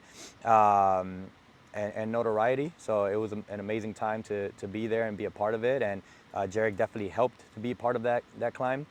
And now he's emceeing and being a part of the team of the Speed Project, which is always a great thing to see. Whenever I see him, I feel safe. I feel comfortable. I feel like we're taken care of. I feel like it's about to go down. That's the ultimate compliment. Absolutely. I mean, that's my guy right there. This dude is a really good dude, and yeah, as you mentioned, whenever we're at the starting line and he does it without a mic. I was gonna say he grabs the mic. He does it without a mic. He's just, really, really. You got that boom. He has it. He has it in him.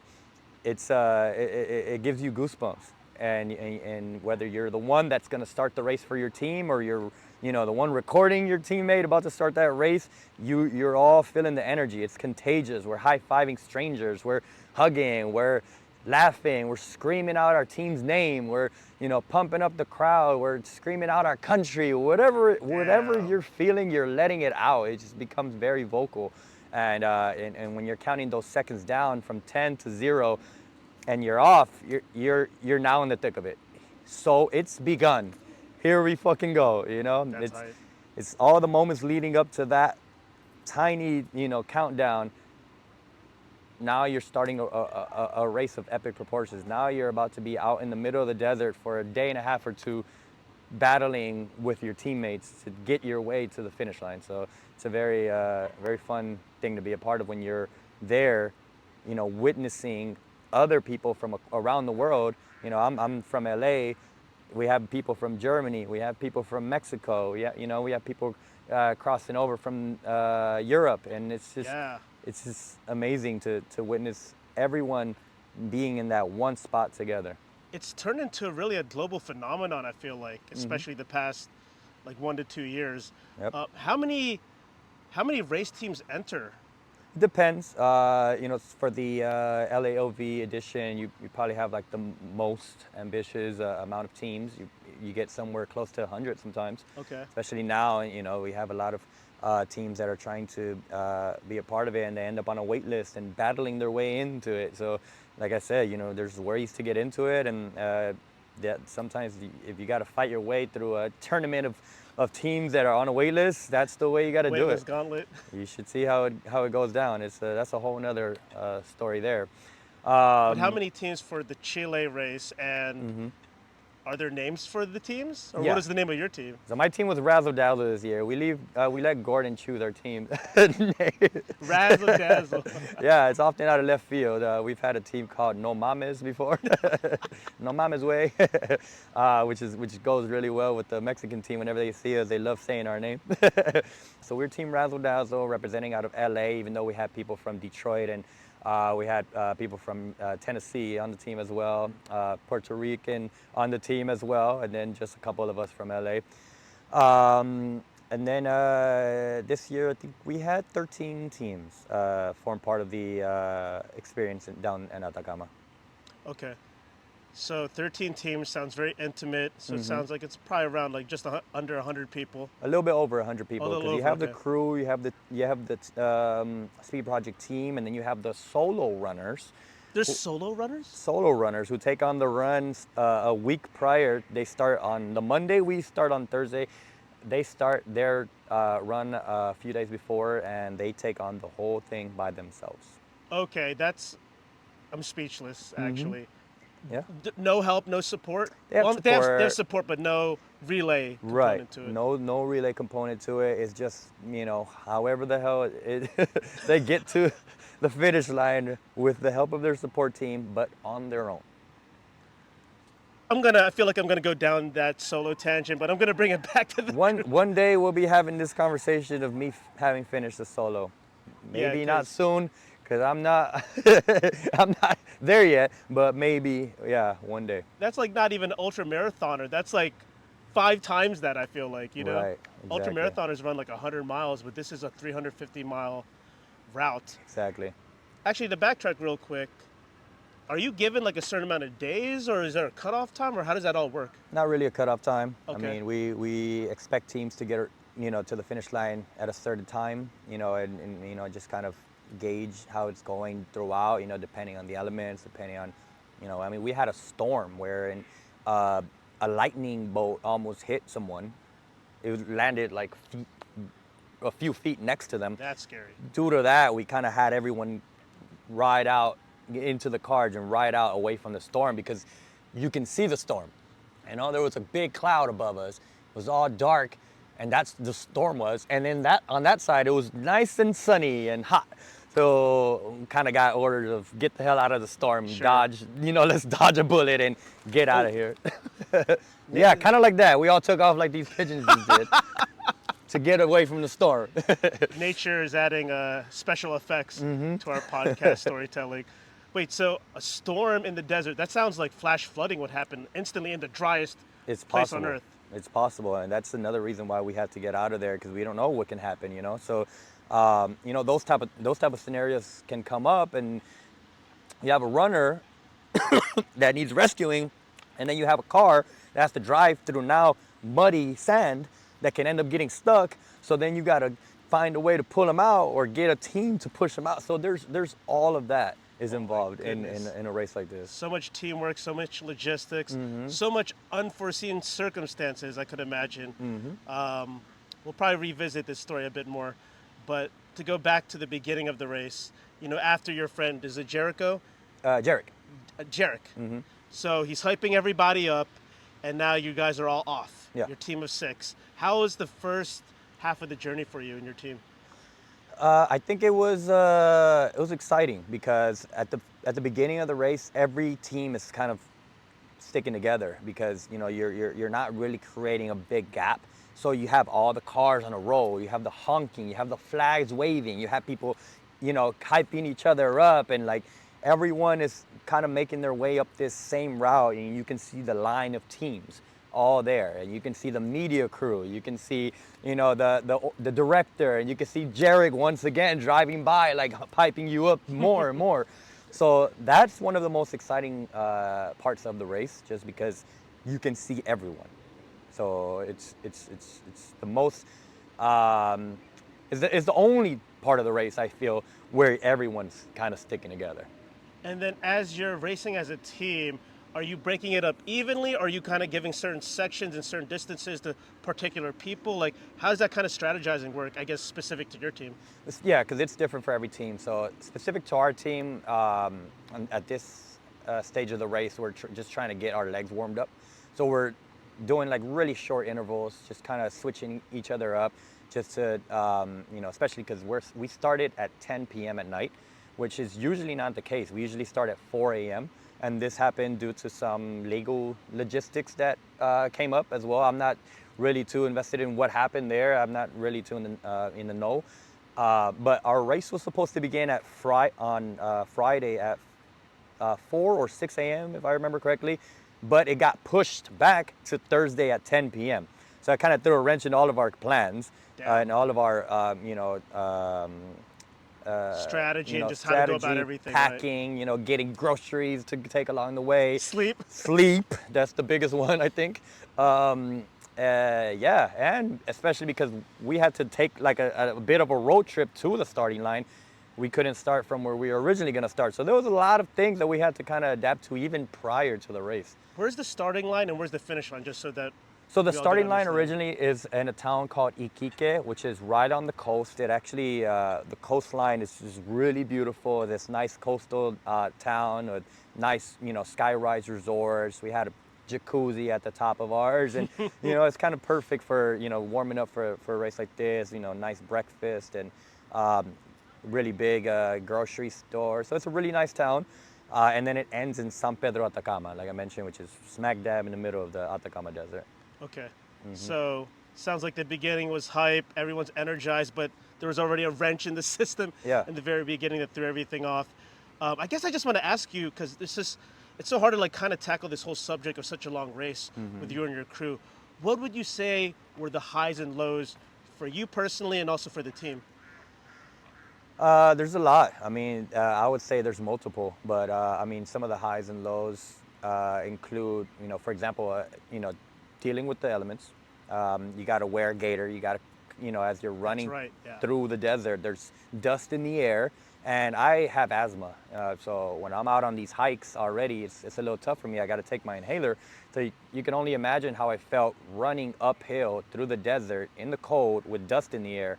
You know, it's really hard to catch your breath, so I had to wear one and, you know, make sure that I have my inhaler ready at all times, making sure that I have visibility as well, because the dust can get in your eyes, and then jump back in the car, make sure that I'm taking, you know, my time to get my breath back together, so I'm doing breathing exercises. So that's key, because we had one of our strongest runners who was dealing with some breathing issues and coughing, and very early into the race, unfortunately, she had to take a few rests, and some of us had to kind of take over Sub in. her segments.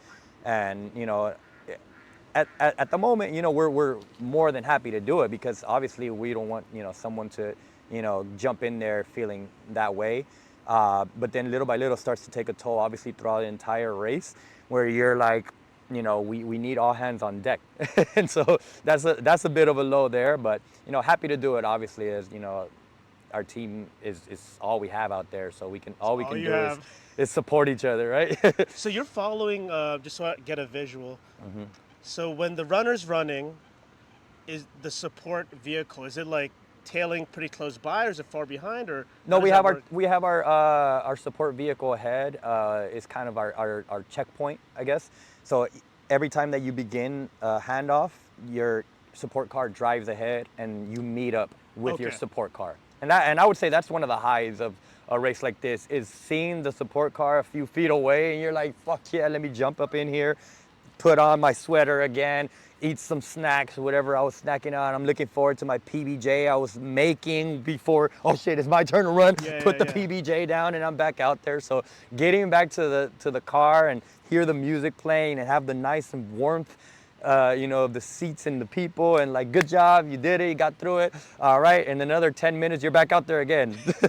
Sounds like the support vehicle is all the vibes and is the All the aid station vibes. Yeah, out in the desert. It's basically a moving aid station with music playing, and of course, I had the playlist going, so it was amazing vibes. What kind of vehicle? It must be a pretty like large, like SUV or van or like Sprinter van or something like that. Or? I wish. So that's the luxury of doing the LA to LV race, is that you can get up to an RV as your support Sure. vehicle, and you get a big old Tahoe where you got space to stretch out and put the Therabody compression boots on. But when you're in Chile, you have very limited options, and our team, for the most part, wasn't too experienced in driving a stick shift.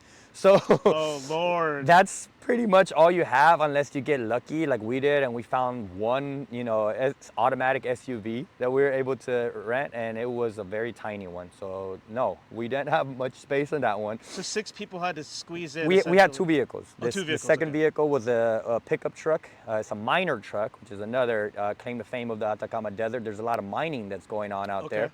So we were able to rent out one of the miner trucks, like a pickup truck, and where we had all our stuff, and then that formed part of the team as well.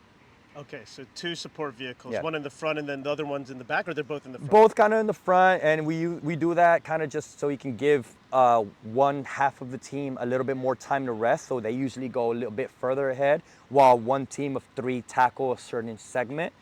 We get to them, and they begin theirs, and then we go up ahead and wait for them. So it's kind of just to give ourselves maybe an hour in between our next leg. That's our strategy.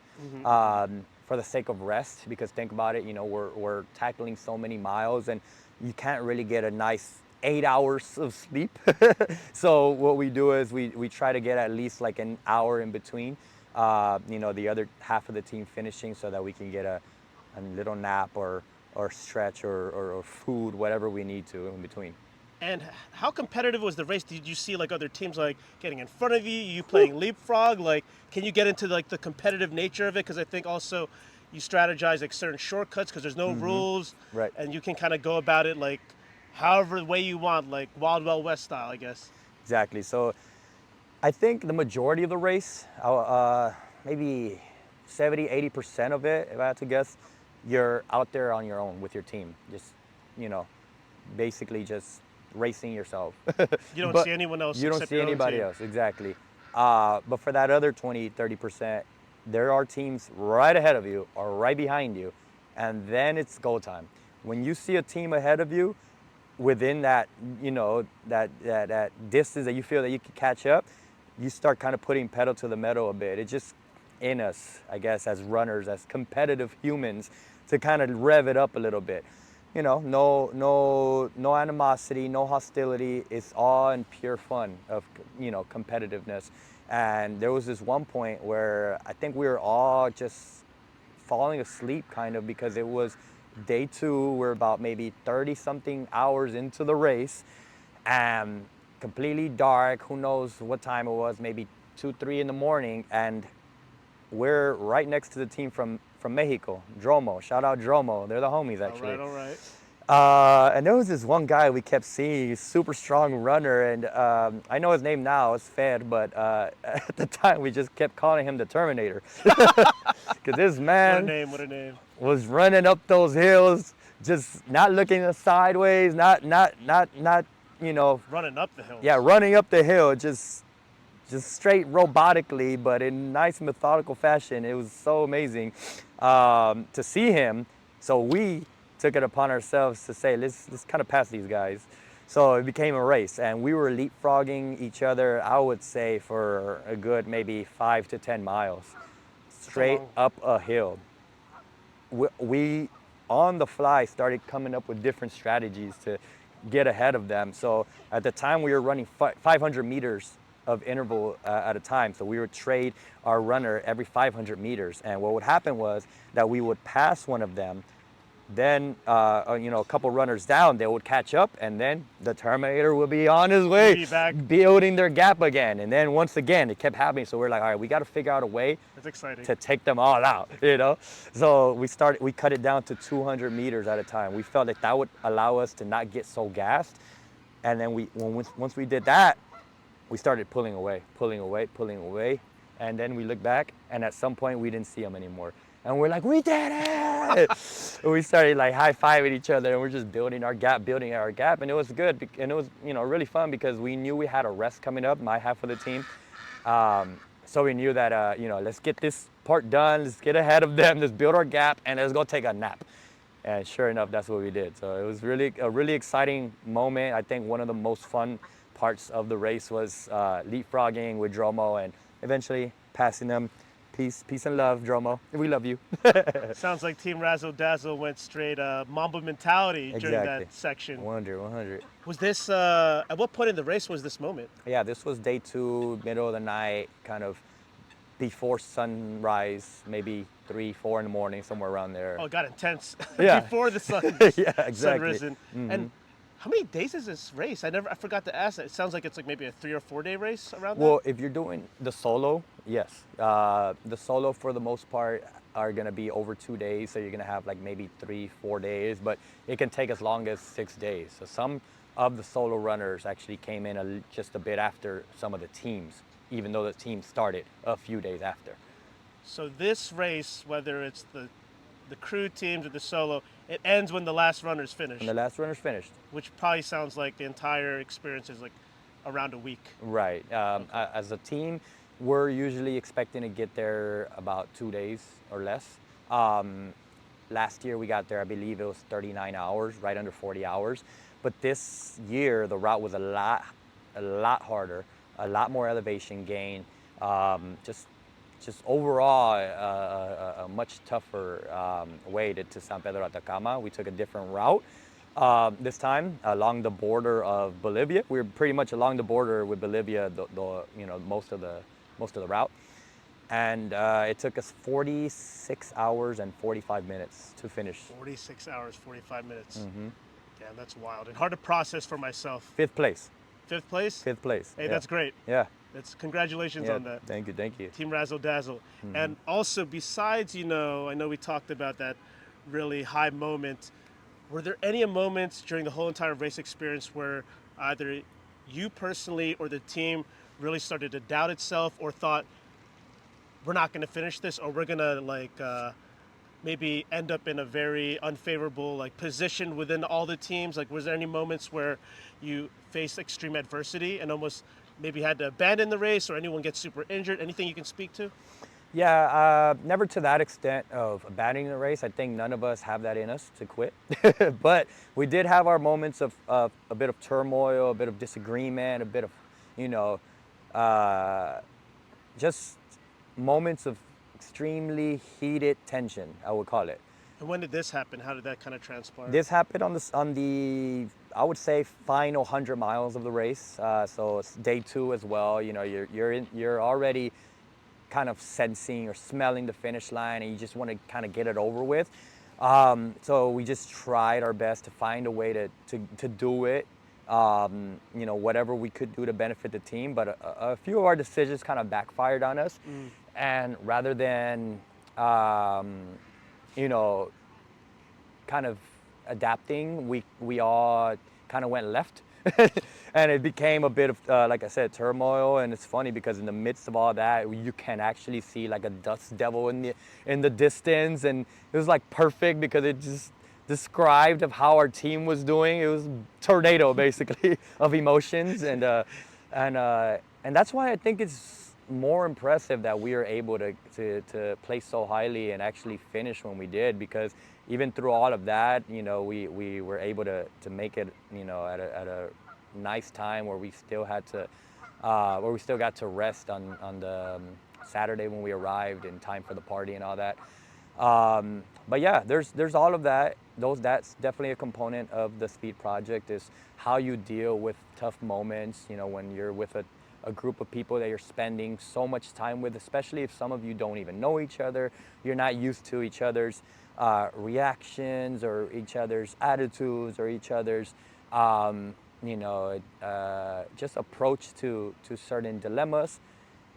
It comes with the territory. So now everyone, we've all mended our wounds. We've all had our individual moments to kind of clear the air with each other, and we're all friends now, and it's all good. But yeah, definitely when we're out there in the desert, it was a bit of a shit show. I could only imagine, especially, some of these people you're more familiar with, you're closer to, but then there's obviously another half of the team that, that are more like acquaintances that you vibe with. But when, you're in the struggle and these kind of experiences, everyone's, demon sides or uglier sides come out, right? Yeah, I mean, just imagine, I've been a part of this race about 8 times now, I guess, and I'm driving out there, and then someone's telling me, "Oh, you should do." Excuse me. It kind of gets to your head a bit. Where you're like, all right, we're all just trying to look out for each other. We're all humans trying to stay alive. So, apologize to everyone, to my teammates if you guys are watching. But even though I already did in person, here's another apology. I can only imagine all the personalities clashing. Everyone there's an alpha, because if you're a part of this race or experience, you are a high-performing individual. So I can only imagine all the egos clashing, Exactly. I have more experience, or I'm a stronger runner. And it's like, I could see how all these different personalities and different levels of trail runners, or not trail runners, but just runners in general, how it all can come to a headway. Right. Absolutely. Okay, so let's talk about the second half, but more specifically, so you finished the damn race. Yeah. All 6 of you. You got to the finish line. What were your emotions like? At that point, it was definitely bittersweet. As I mentioned before, just due to all the turmoil that was going on, I'll admit that it affected me a bit. But overall, deep inside, nothing but pride in our team, nothing but a sense of accomplishment as an individual, but also for us, a team of mostly strangers to come together and be a part of something epic like this. It was very emotional. First thing I did was grab a beer out of the cooler that the race director had for us there, and kind of pound it down, started hugging, throwing hugs around to all my teammates, and just kind of looking around like this is what I live for. Like I've said this often to people that I'm around normally, and people that know me well, that I don't feel I'm alive sometimes if I'm just at home living a nice, slow, comfortable life. I mean, slow living is a very important aspect of my life, just because it allows me to reset. But there's this moment when it gets a bit too quiet, and I'm thinking, what the hell is next? This is time to find the next adventure. And the Speed Project has proven time and time again to be one of those things I look forward to.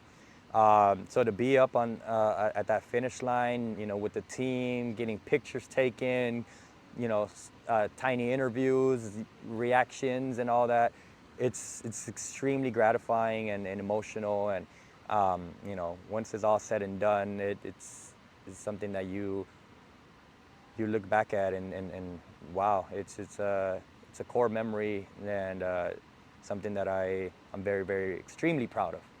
And I'm very proud of you, and beautifully well said. You've done this race a few times now. And can you paint more of a picture of, like, what does the finish line look like? Like, where exactly are you? And could you paint that picture more of a bit of the finish line, scene? Yeah, so the finish line is just on the cusp of entering into the San Pedro Atacama village. You're off the road on the top of a mountain. There's a big cross, and you still got to climb that I'll call it a hill, but it's pretty up there. I would say it's a good maybe 500-600 feet elevation, so you got to climb.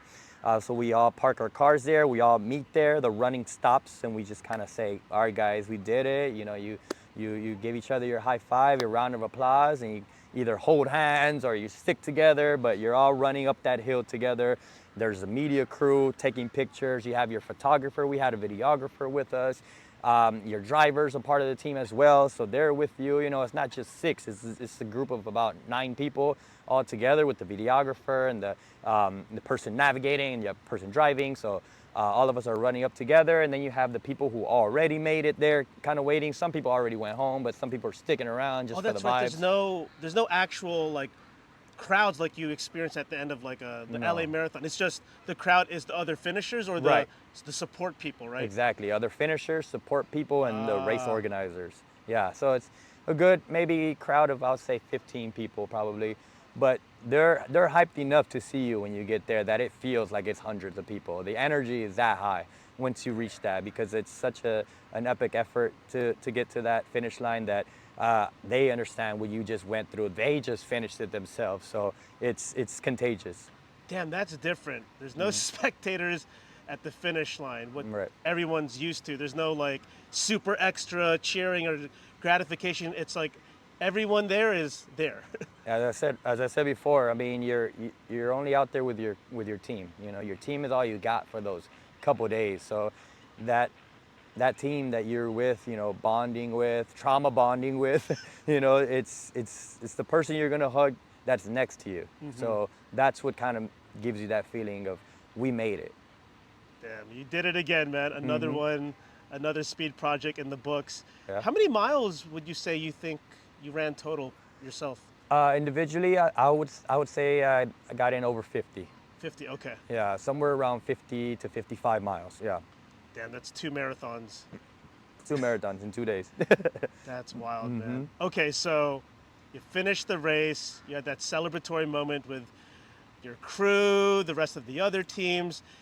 And one thing I'm really excited to chat with you about is that it looks like the Speed Project is been quite known for some of the most epic post-race after parties. Oh, absolutely. So let's talk about the fun of all that. Where exactly was the race after party, and anything wild happened that you're allowed to share? Yeah, no, I can't talk about it. I'm just kidding. No, the party is absolutely vibes the whole time. I mean, everyone just completed this amazing feat, and we're all on, you know, in cloud 9, just kind of processing, but not processing. We're still kind of fresh, so we still have the similar energy we had from the starting line. It kind of just comes back, and of course, there's drinks flowing. There's great food. There's people that you're reconnecting with from last year, the years before, people that you met in a different country. You know, there's some people that I met in France. There's some people I've met here in LA. There's people that I've met only online that they're like, hey, Vic. I'm like, yeah, what's up? And then you're kind of just, you know, sparking up amazing conversations with people that inspire you, and you inspire each other. So it's just a great, you know, meeting of the minds of people that love to chase you know, tall tasks like this one. So, you know, I already have a few trips lined up for the year thanks to the people that I've met. You know, it's just very exciting to be surrounded by so many big dogs in the running world. So that's the fun aspect of it. And I mean, jumping into the pool after taking a shot, giving each other our medals. Was this at a resort, or like where was the actual party at? It's I don't know if you call it a resort. It's kind of like a little town, you know, little villa, hotel Small town, vibe type of village thing. vibe? Yeah, yeah. So definitely, you know, it's like in a hotel vibe. Life is different in other places. You can't really chop it up to be in a resort. So yeah, it's a really cool spot. There's yurts. You can camp there. You got an amazing view. You're at the foothill of a volcano. Oh, you're next to a volcano. Right next to a volcano. It's so beautiful, spectacular. It's called the Licancabur volcano. If I'm getting that wrong, correct me. But yeah, it's one of the most beautiful volcanoes that you can see from any part of San Pedro Atacama and the surrounding area. So we see it along the whole route and getting closer and closer. And then I'm just remembering that once we're right next to it, I know that we're at the finish line. So it's exciting to finally be right next to it. Because I remember you texting me when we were doing our planning for our group hike. You were like, right now, I'm right next to a volcano. I'm raving in the desert. Is that Yeah. the same volcano that you Yeah, were talking absolutely. about? That was the party, right? Yeah, we were partying way past our bedtime. I think it was maybe 11, 12 a.m. and we were supposed to be gone from the party spot at maybe 10. But we just kept asking for encores over and over and over. What do you mean encores? From the DJ. The DJ would stop playing his music, but we're like, no, another one, another one. Music would start again for another half an hour. It would just be vibing. Music would turn off again. No, another. Boom, drinks all around. We're all on level 10. It's like no one gives a fuck. It's like we're in Chile, only once, and Rare moment. in the middle of nowhere. We just finished this amazing race. Who's stopping us? We're adults. We make our own rules. So no rules.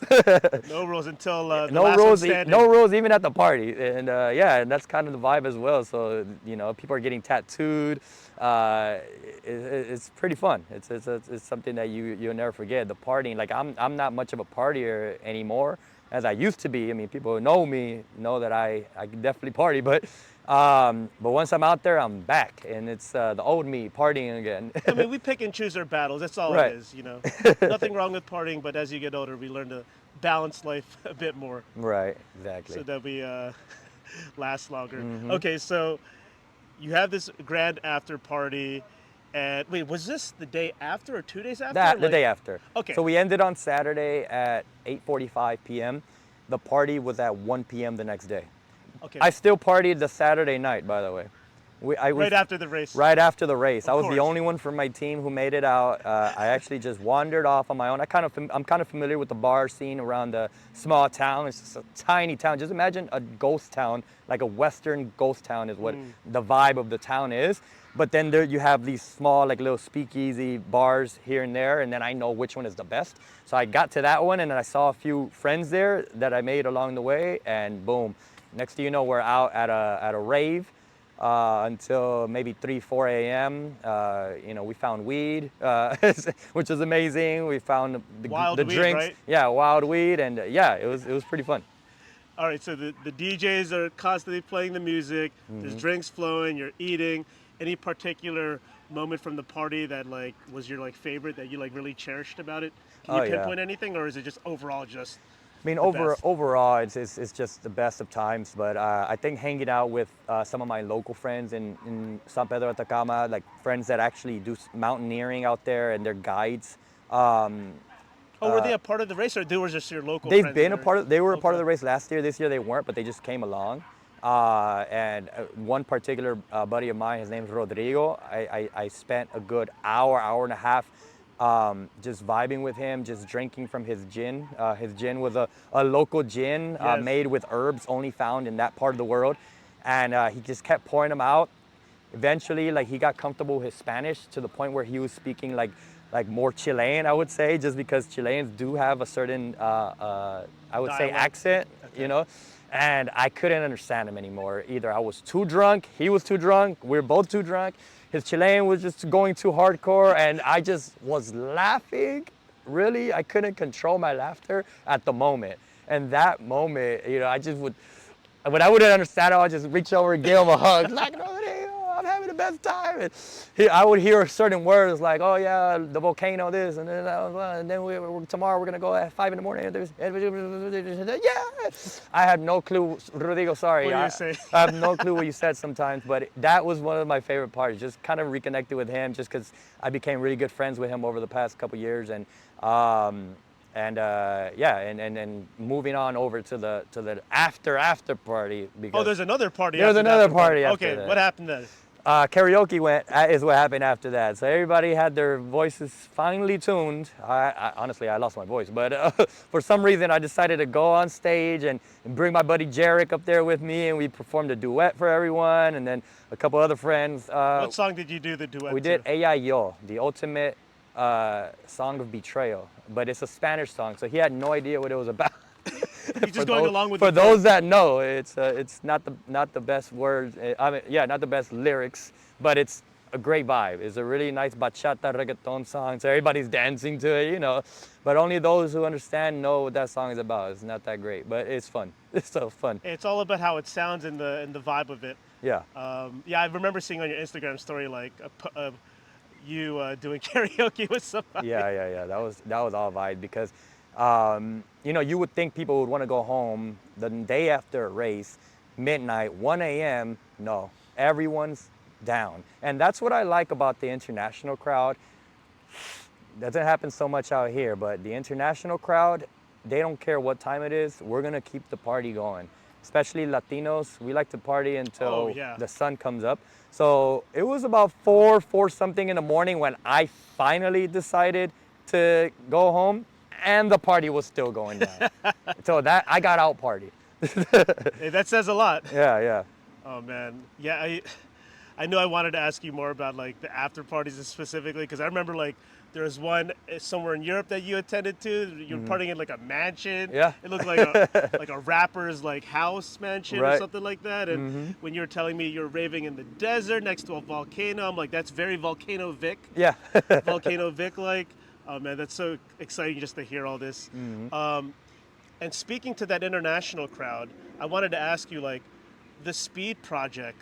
I want to talk briefly about the community around it. Like, there's people clearly from all over the world. It's a very international race, a global phenomenon. What would you say are the types of people slash runners that this kind of race attracts? What do you notice about the community that rallies around this? It's a collective effort of beautiful souls that are down to earth, people that love to connect, people that don't think they're better than anyone else, you know? Although they might be better runners, although they might be better planners, although they might be better creatives, they're the type of people who actually encourage you to be better as well. So I think that that's what attracts me to the crowd of the Speed Project, especially on the international stage, because that's where I get to see people that are not hungry for the spotlight. They're not, high ego people. They're people that will, stand next to you and talk to you for hours and hours, and you hardly know them, and talk about real life things, the political landscape of the world if you want, but also about how beautiful, the world is, about how amazing the moment is. And these are conversations that I cherish because, they really uplift my spirit, to be able to connect with people who really look out for the collective human experience. The human experience can't be had without people like that.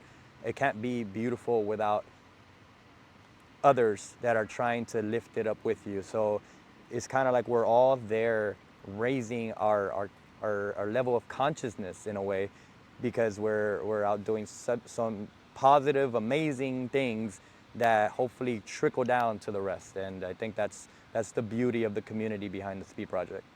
Man, if that's not a testimony to the community that the Speed Project's cultivated, all the founders, you heard it from Vic himself. I don't know a better testimony Yeah. out there. And how did this overall experience impact you in comparison to all the adventures that you experienced throughout this entire year, would you say? Because the way that you were describing it to me before we had this conversation, and just your energy towards the Speed Project in Chile was like, brother, you were like, I'm so fulfilled right now. Like, this crushes all my other adventures, even though they were all super like memorable and unforgettable. Like, how did this one experience, because we're at the end of the year, like impact you personally in comparison to the rest of everything you've done? Yeah, absolutely. It really ended the year on a really high note.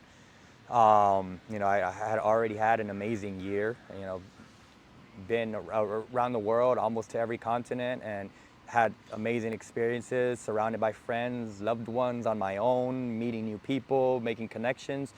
But this experience really solidified my hope in humanity, because I feel like I lose it at times, just with the state of the world, with so much negative things going on in the world. You see it on the news, you see it social media, and you obviously, are affected by it somehow, some way, regardless if it's a faraway land. Unfortunately, the human experience has its negative side. And to be a part of something so awesome, so amazing, where you're actually meeting people who are aspiring to make the world a better place.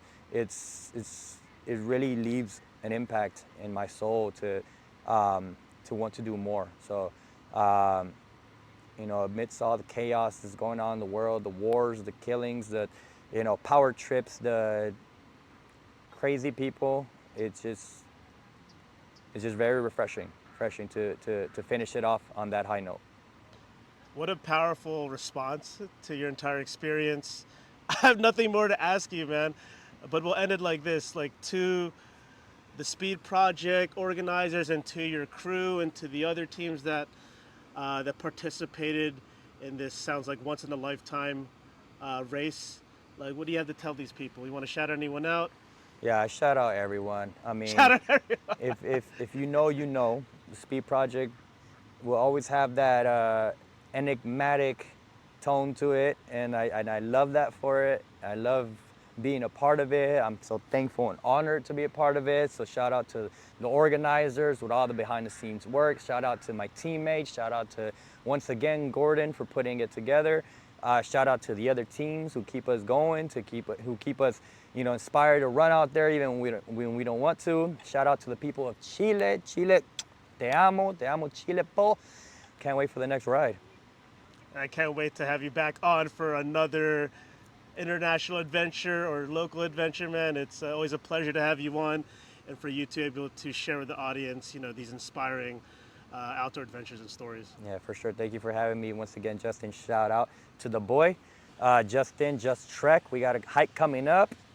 Can't wait for that. That's going to be a nice way to end the year as well here in the local scene. And I can't wait to see all my friends out there. So very excited for that one. All right, my brother, thank you. All right, baby.